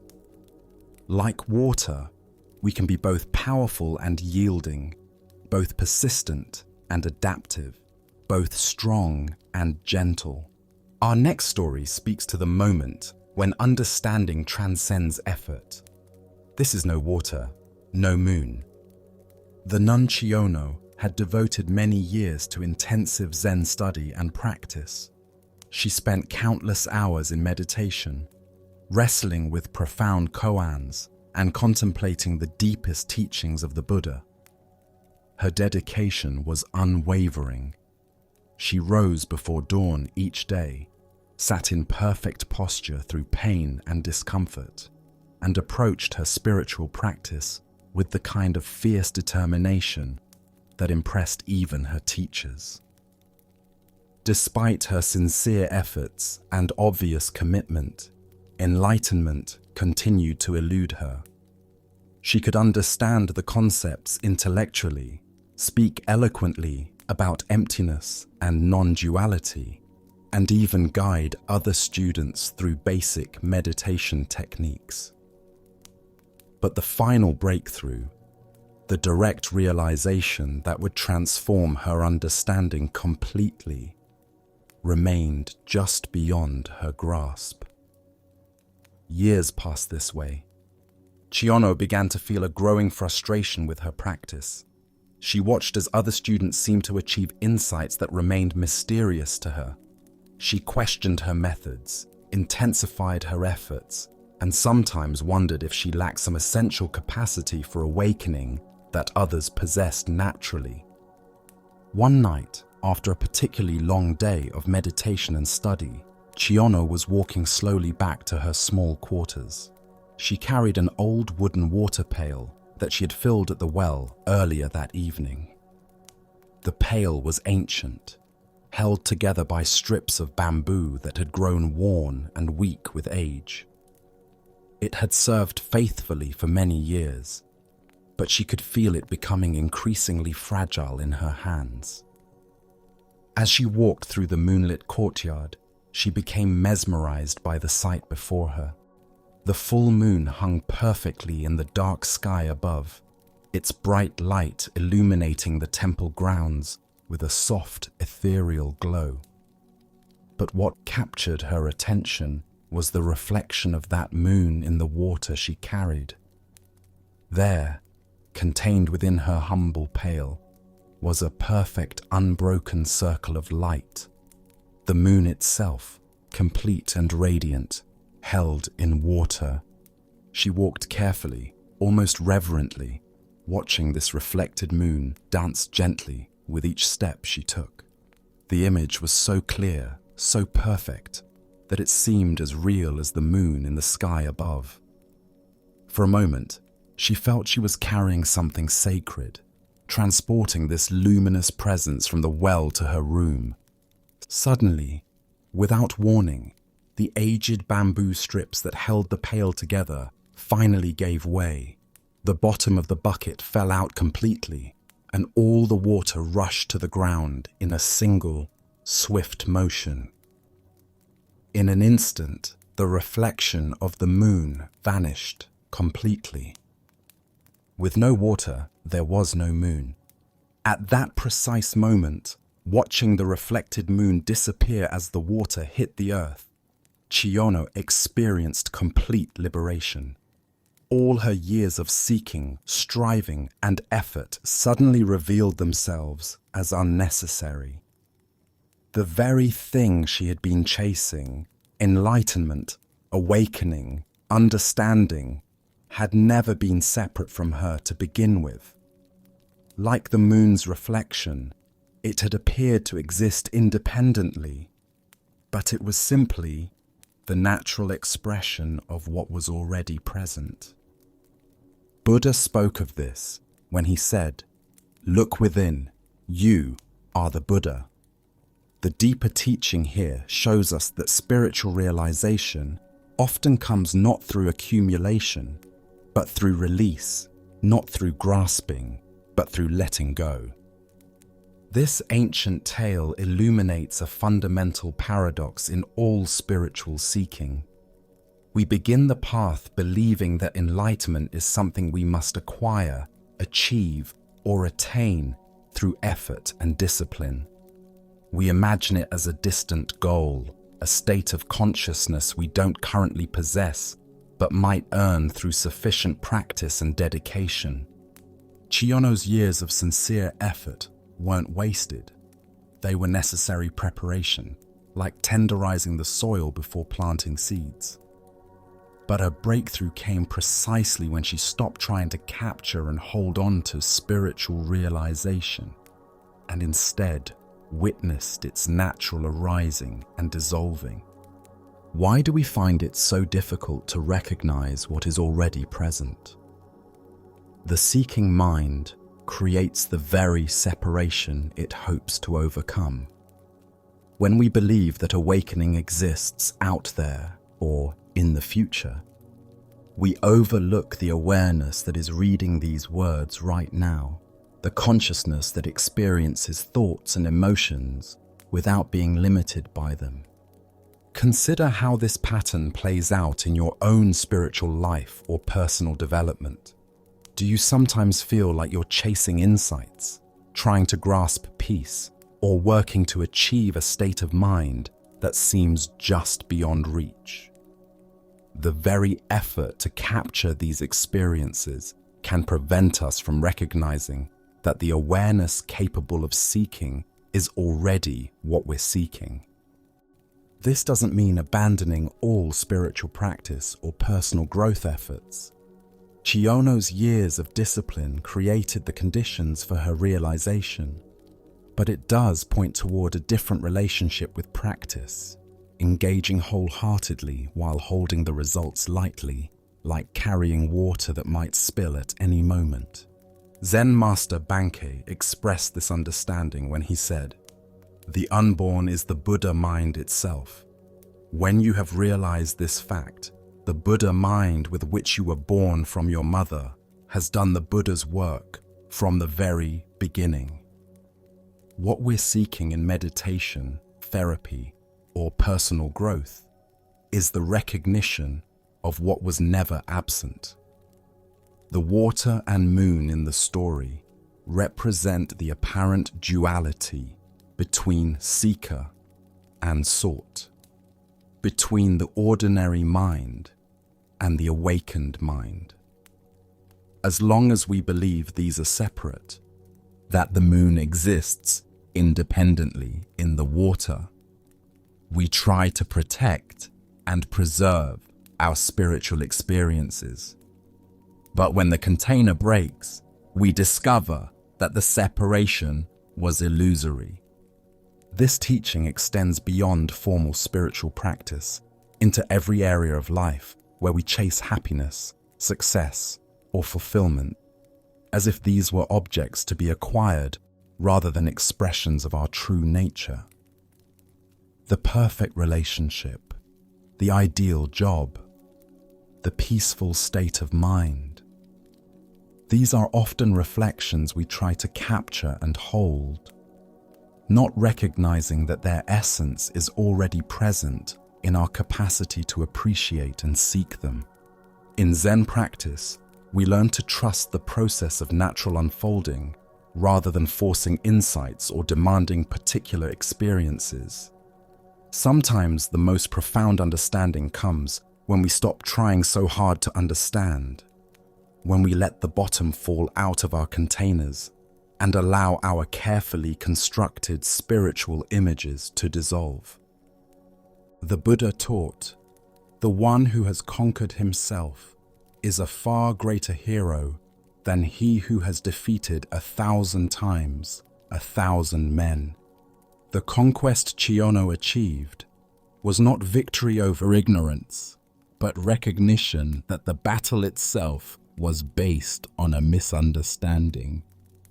Tonight, as you reflect on your own seeking and striving, can you imagine what it might feel like to let the bottom fall out of your spiritual container? What would happen if you stopped trying to capture and hold on to your insights and instead trusted the natural wisdom that already animates your seeking? As the Buddha reminded us, within you there is a stillness and a sanctuary to which you can retreat at any time and be yourself. Perhaps what we're looking for has been looking through our eyes all along. As we continue our journey through the wisdom of Zen Buddhism, let us explore a teaching about the profound difference between passive surrender and active compassion. This is the parable of the lion and the fox. In a land where drought had lasted many months and both humans and animals struggled to find sustenance, there lived a man whose heart burned with spiritual longing. Every day he prayed with desperate intensity, asking for the awareness and wisdom that would bring success to his life. His prayers were sincere, but filled with anxiety, for he had tried many approaches to prosperity, various jobs, different strategies, numerous plans, yet nothing had brought him the security and fulfillment he sought. His frustration grew as his resources dwindled and his situation became increasingly precarious. There must be some secret to life that I'm missing, he thought. Some spiritual principle that, once understood, will unlock the doors to abundance and peace. One night, after hours of fervent prayer, he fell into a deep sleep and began to dream. In his dream, a voice spoke to him with crystal clarity. "Go into the forest tomorrow morning. There you will find the understanding you seek." The man woke with his heart pounding with excitement and hope. This felt different from ordinary dreams. The voice had carried such authority, such certainty. Without delay, he prepared simple provisions and set out at first light for the ancient forest that bordered his village. For several hours, he wandered among towering trees and winding paths, his eyes searching for some sign, some teacher, some revelation that would provide the answers to his prayers. The morning air was cool and fragrant with wildflowers, but his anxiety made it difficult to appreciate the natural beauty surrounding him. As midday heat began to build, exhaustion forced him to rest beside a small stream.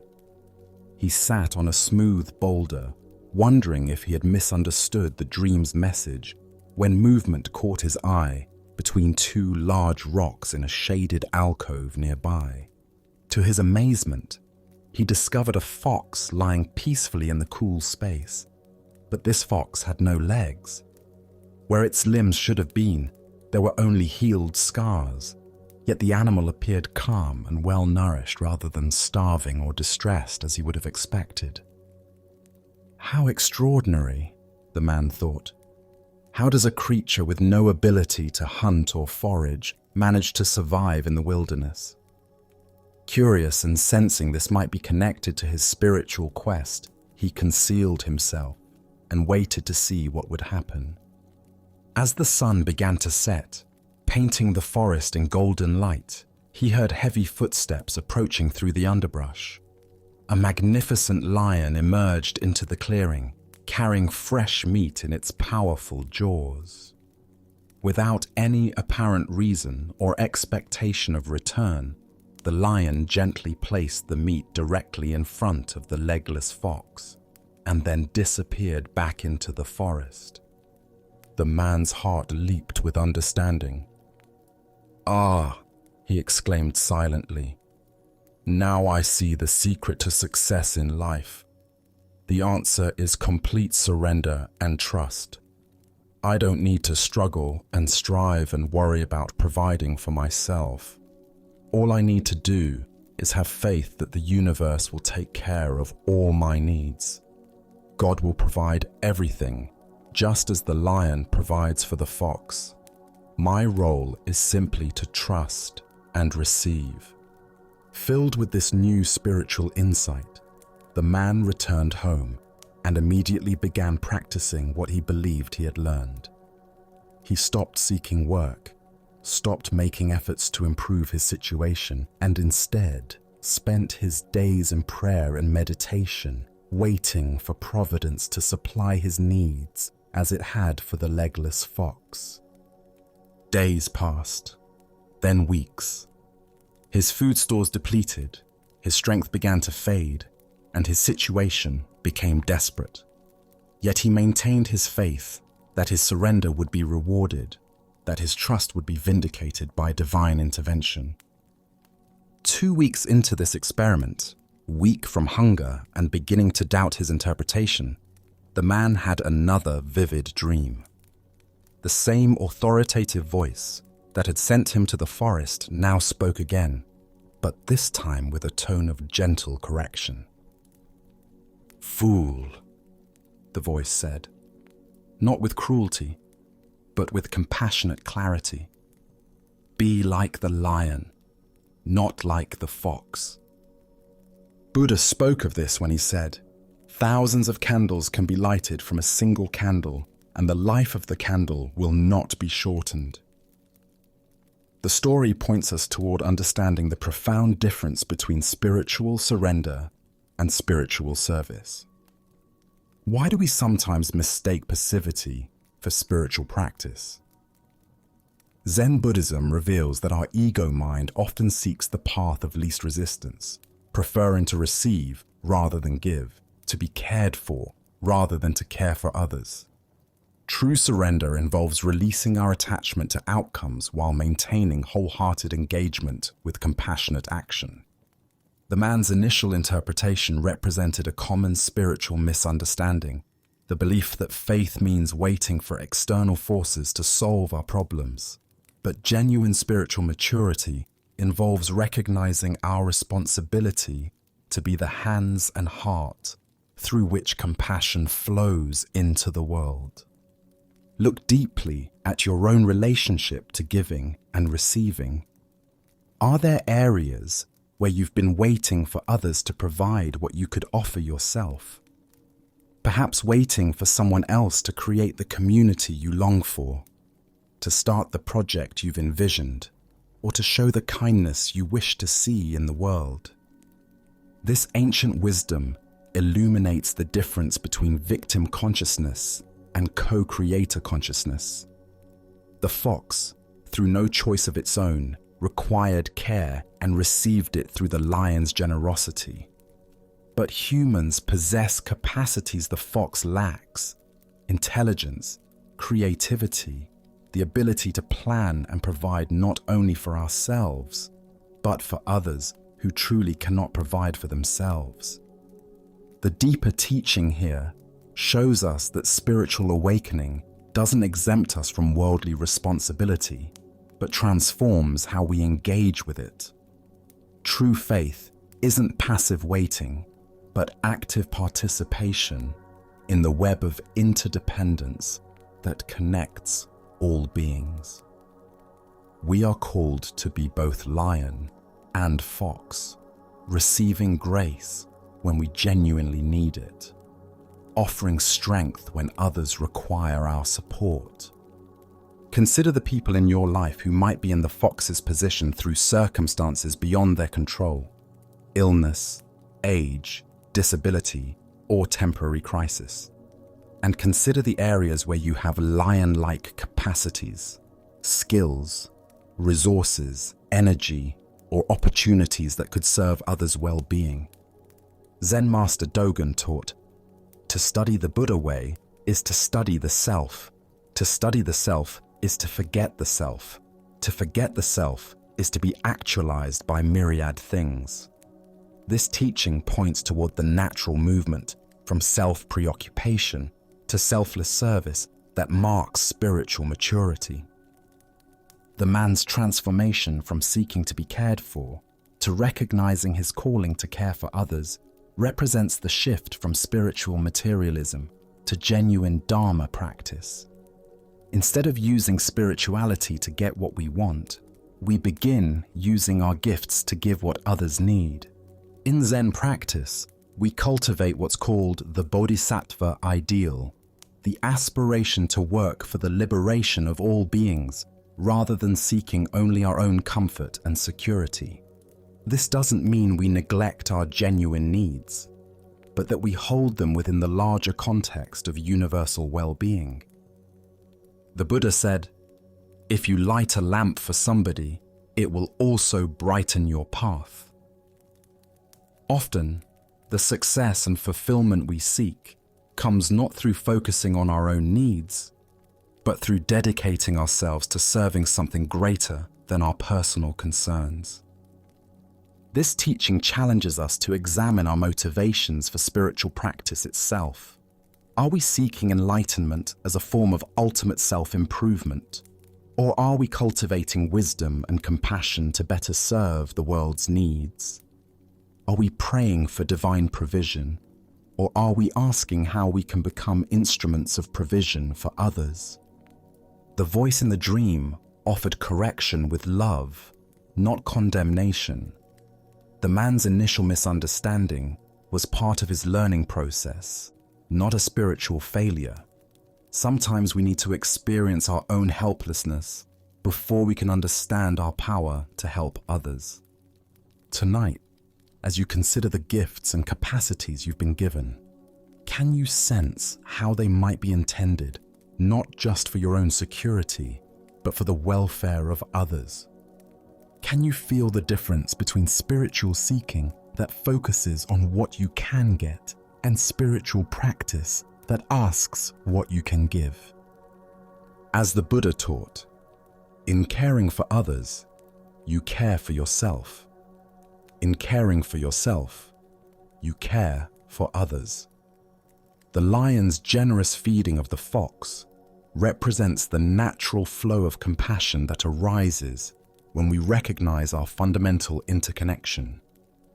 By being the lion when we can, we ensure that others will be lions for us when we truly need their care. Our next story reveals the power of returning to what is real when fear threatens to overwhelm us. This is the tale of the captured warrior. In ancient Japan, during a time of constant warfare between rival clans, a skilled warrior found himself on the losing side of a fierce battle. As his comrades fell around him and defeat became inevitable, he was captured by enemy soldiers and dragged away from the battlefield, his armor stripped, his weapons confiscated. That evening, they threw him into a dark, cramped prison cell with stone walls that seemed to press in from all sides. The heavy wooden door slammed shut with a finality that echoed through his bones. As darkness settled over the prison, the warrior's mind began to race with terrifying possibilities. Tomorrow, they would come for him. He knew the customs of war. First would come the interrogation, designed to extract information about his lord's defenses, troop movements, and strategic plans. When he refused to speak, as honor demanded, they would resort to torture. Hot iron, bamboo splinters under his fingernails, methods he had heard described in hushed tones by other warriors.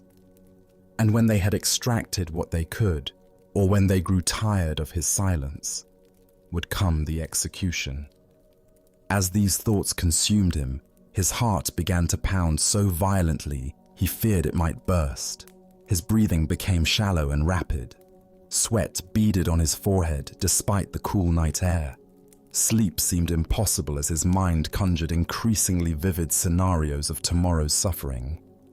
Hours passed in this torment. The warrior paced his small cell, sat against the cold stone wall, lay on the straw-covered floor. Nothing brought relief from the visions of impending doom that played repeatedly in his mind like a terrible dream he couldn't escape.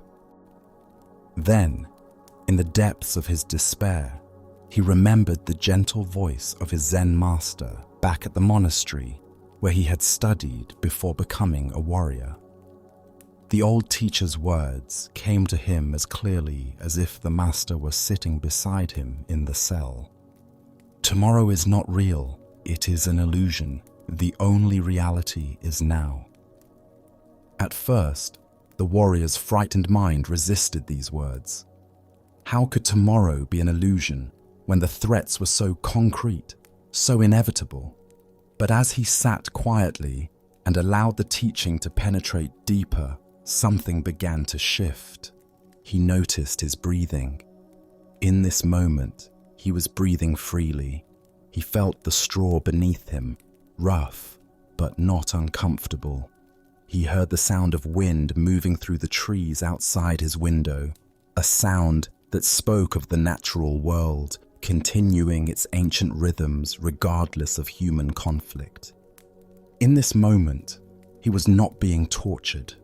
In this moment, he was not dying. In this moment, there was simply a man sitting in a cell, alive and aware. The terrors that had seemed so overwhelming moments before revealed themselves to be nothing more than thoughts about a future that existed only in his imagination. As this understanding deepened, a profound peace settled over the warrior. His breathing slowed and deepened. His racing heart found a steady rhythm. For the first time since his capture, he smiled. The master's wisdom had freed him from a prison far more confining than the stone walls around him, the prison of anxious thoughts about tomorrow. Within minutes, the warrior fell into a deep, peaceful sleep. The Buddha once said, "If you want to know your past, look at your present condition. If you want to know your future, look at your present actions." This ancient wisdom illuminates the profound truth the warrior discovered in his cell. The only moment in which we ever actually live is this one. Why do we torture ourselves with endless scenarios about the future? Zen Buddhism explains that our minds evolved as survival mechanisms, constantly scanning for threats and planning for protection. While this capacity serves us in genuine emergencies, it becomes a source of suffering when we mistake mental projections for reality. Look deeply at your own experience. How much of your anxiety stems from vivid imaginings of future scenarios that may never occur? The presentation you're worried about, the medical test results you're awaiting, the difficult conversation you need to have. These situations exist primarily in thought, not in present reality. The warrior's teaching shows us that we can acknowledge future challenges without being consumed by them. Planning and preparation have their place, but when they transform into obsessive worry, they rob us of peace and clarity. As Vietnamese Zen master Thich Nhat Hanh taught, thanks to impermanence, everything is possible.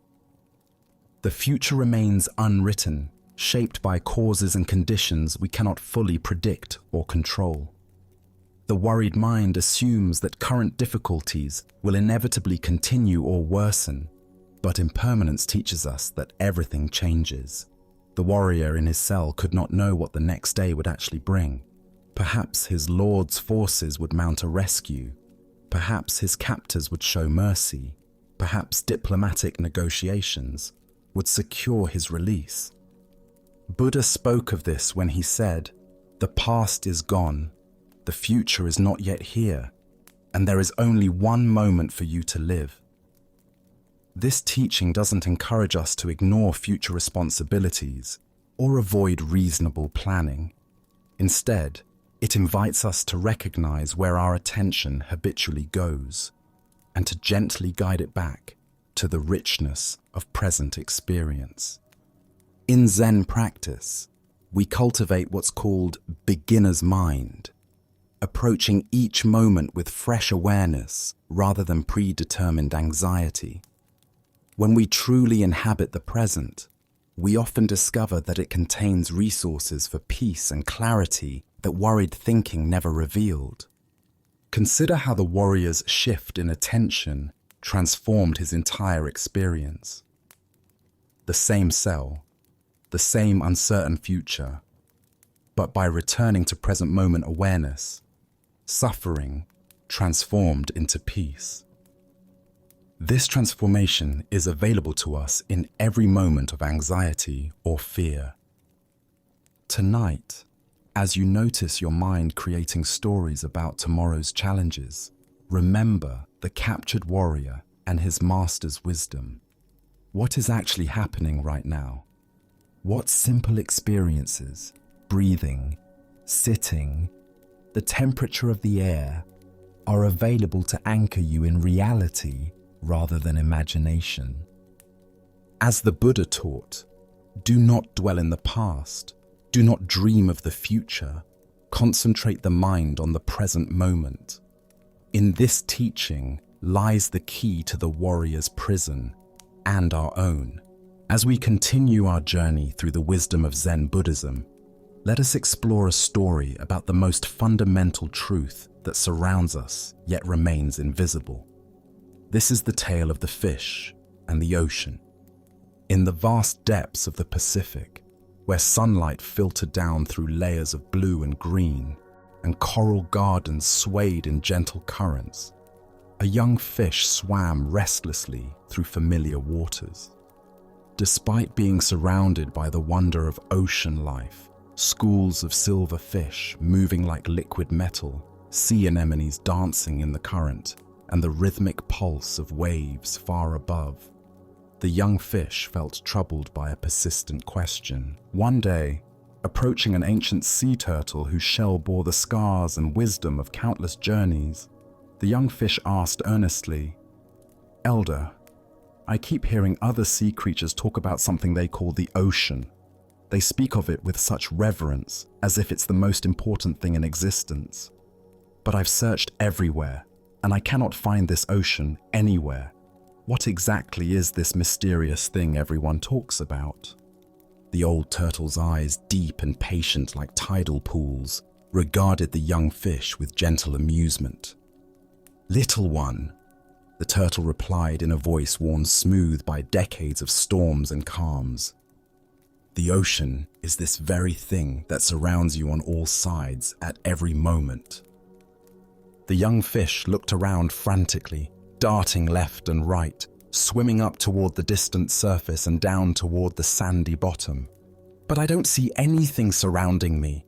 There's nothing here but water and fish and plants and rocks. Where is this ocean you speak of? Why can't I see it?" The turtle settled more comfortably on a bed of soft kelp, understanding that this was a teaching moment that required patience. "Of course you cannot see it, young friend," the turtle explained. "The ocean is both inside and outside of you. You were born in the ocean. You breathe the ocean. You are nourished by the ocean. And one day you will return to the ocean. The ocean flows through your gills and around your body just as naturally as your own scales cover your skin. It is so much a part of you that it has become invisible."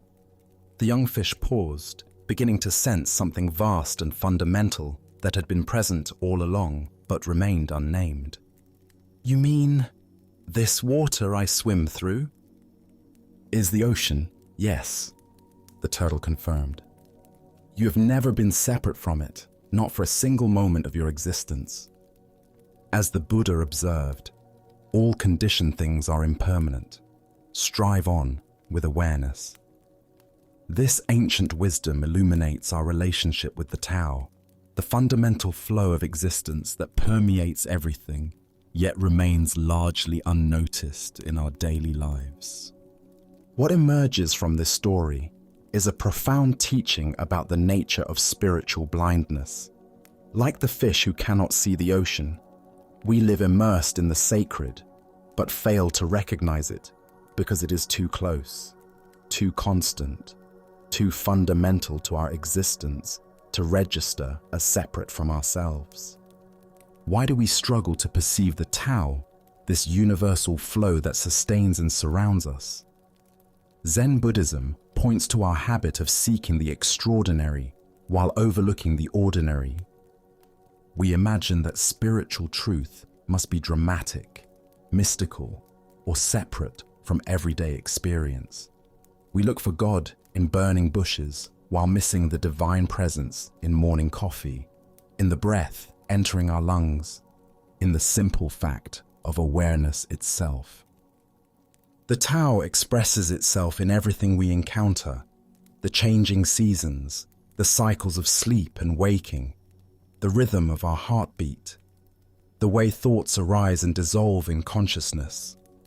It is the organizing principle behind both the spiral of galaxies and the unfurling of fern leaves, the same pattern expressing itself at every scale of existence.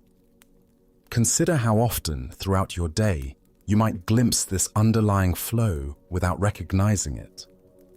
The way traffic naturally organizes itself, despite having no central controller. The way conversations find their own rhythm and timing, the way your body breathes without conscious direction, the way solutions to problems seem to emerge from somewhere beyond deliberate thinking.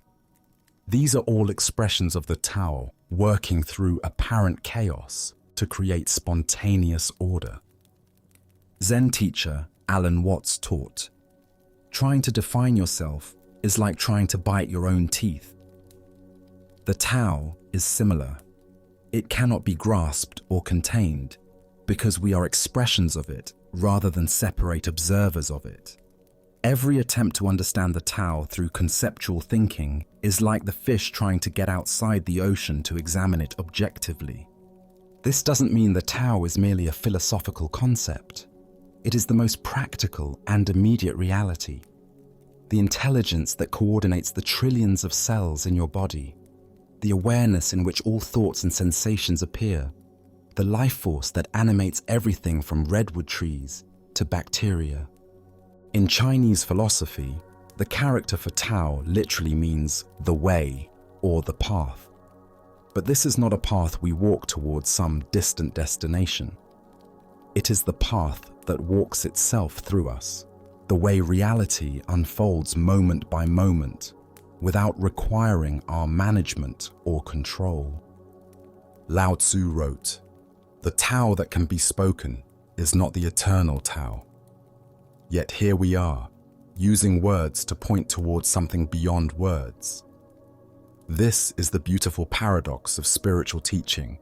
We must use the limited to point towards the unlimited, knowing that the finger pointing at the moon is never the moon itself.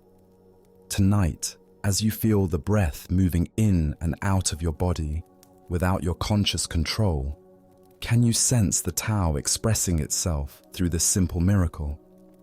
Can you recognize in this automatic process the same intelligence that moves the planets and changes the seasons? The Buddha taught, "Look within, thou art the Buddha." You are not separate from the ocean of existence any more than a wave is separate from the sea. In recognizing this fundamental non-separation, we stop seeking the Tao and begin living as its conscious expression. As we continue our journey through the wisdom of Zen Buddhism, let us turn to a teaching about the temporary nature of all our possessions and positions. This is the story of the inn that calls itself a palace. In ancient India, a renowned spiritual teacher had spent many years wandering from village to village, sharing the Buddha's teachings with anyone who would listen. His reputation for wisdom and compassion had spread throughout the land, reaching even the ears of kings and nobles. One day, during his travels, he arrived at the capital city of a great kingdom, where a magnificent palace rose above the bustling streets like a jeweled crown. The palace was truly a wonder to behold.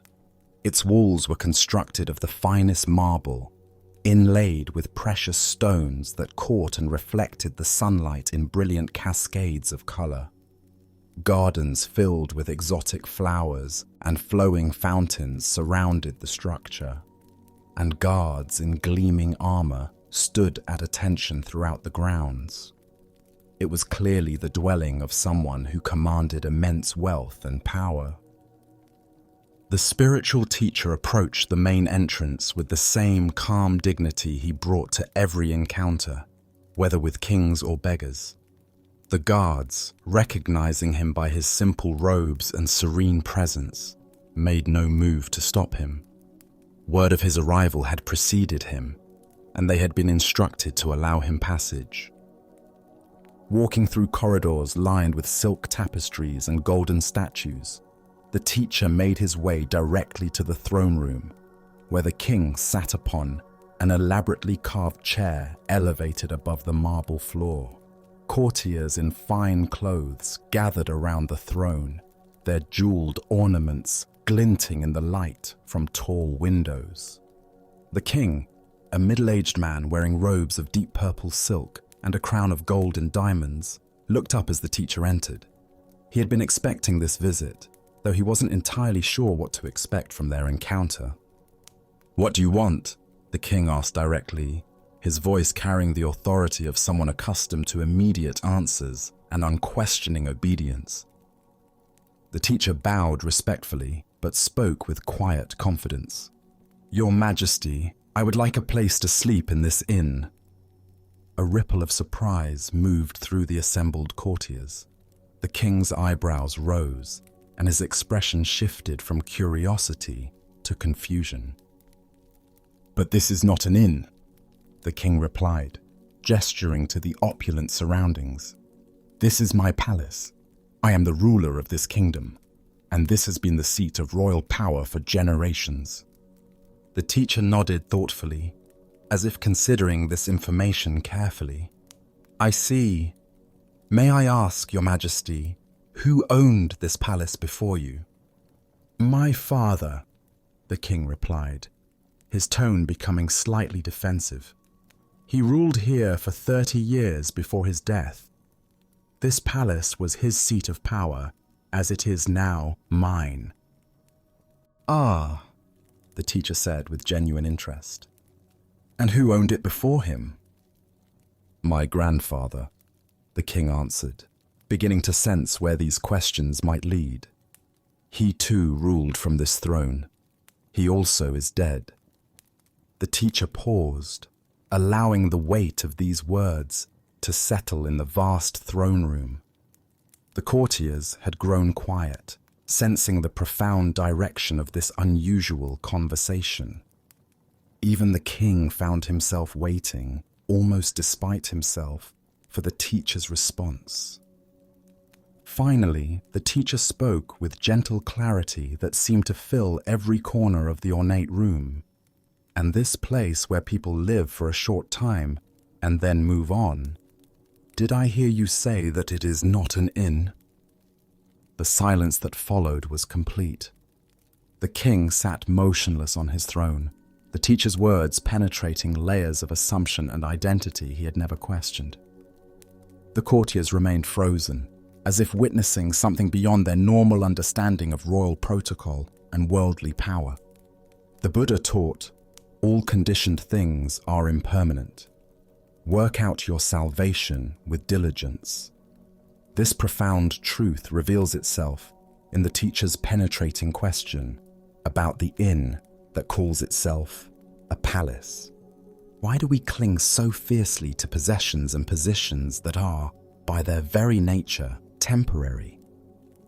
Zen Buddhism explains that our attachment to permanence creates suffering because it conflicts with the fundamental reality of impermanence.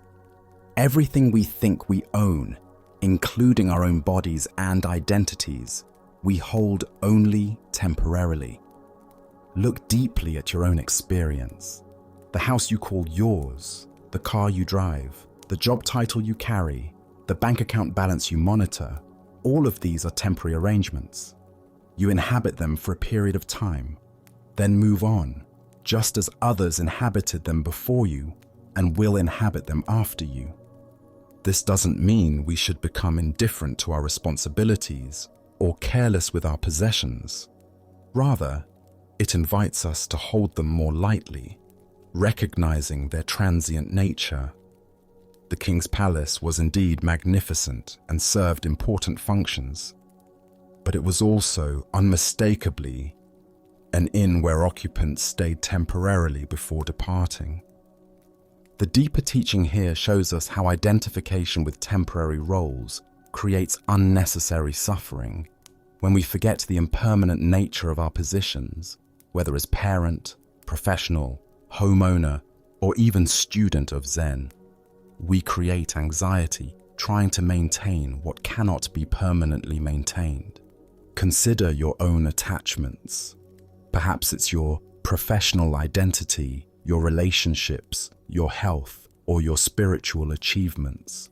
Each of these is precious and worthy of care, but each is also subject to change.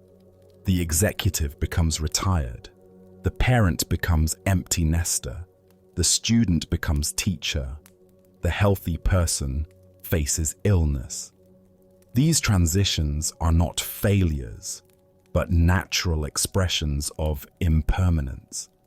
Vietnamese Zen master Thich Nhat Hanh taught, "Thanks to impermanence, everything is possible." This teaching reframes impermanence from something to fear into something to celebrate. Because nothing lasts forever. Suffering states can transform into joy. Closed hearts can open to love. And even the most entrenched patterns can shift toward wisdom. In Zen practice, we cultivate what's called non-attachment, caring deeply while holding lightly.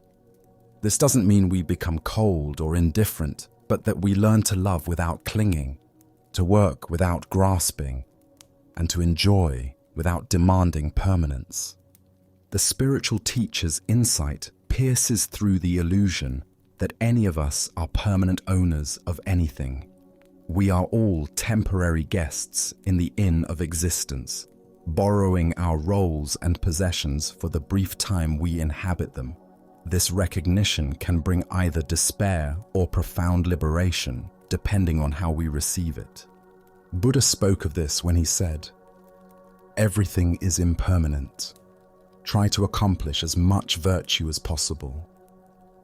This teaching encourages us not to waste our temporary time in the inn, but to use it wisely, cultivating love, wisdom, and compassion while we have the opportunity. Tonight, as you rest in your own temporary dwelling, surrounded by your own temporary possessions, can you feel the profound freedom that comes with recognizing their transient nature?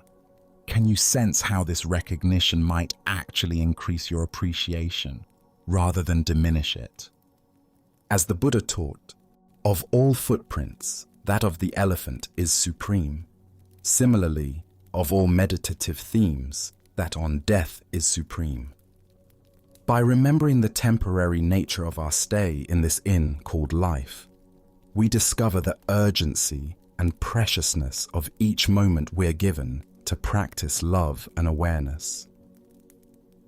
Tonight, as we draw our time together to a peaceful close, can you feel how the calm you've discovered isn't something you need to chase or earn, but rather something that has always been quietly waiting within you? Can you notice that the deep stillness you've touched through these ancient tales lives not only in the words we've shared, but in your own natural awareness, always present and ready to welcome you home? The Buddha taught us, the way is not in the sky, the way is in the heart. Holding this wisdom close, remember that the tranquility and understanding you seek don't require perfect conditions or extraordinary moments, but flourish naturally from your own inner landscape, available whenever you choose to turn inward. Through tonight's collection of timeless stories, each narrative has offered you a gentle reminder, pointing again and again to the same life-changing understanding. That struggle softens when we learn to let go. That genuine freedom flows naturally when we stop fighting what is. And that lasting peace emerges when we see through the stories our minds create about how things should be. Even when thoughts wander, even when everyday worries return tomorrow, the ancient wisdom you've received tonight has taken root in the depths of your being, ready to guide and comfort you whenever you need it most. Reflect as you prepare for sleep on how these age-old teachings have revealed not some far-off destination, but a way of resting completely in this very moment. In the stillness that surrounds you now, allow yourself to recognize how profoundly your perspective has expanded, how effortlessly your breathing has deepened, and how completely your mind can now rest, unburdened and at ease. These stories remind us that authentic wisdom isn't hidden in distant monasteries or buried in complex philosophies. It lives quietly and clearly in the simple act of being fully present to what is. Tonight, you've touched that reality, a truth that becomes obvious when we stop searching and start noticing. As you transition from this restful space into peaceful sleep, take with you not just the tales themselves, but the gentle clarity and deep calm they have awakened in you. May this understanding stay close, lighting your path through whatever tomorrow may bring, both joyful and challenging moments alike. Sleep well, and thank you for joining us on this journey at Sleepy Monk.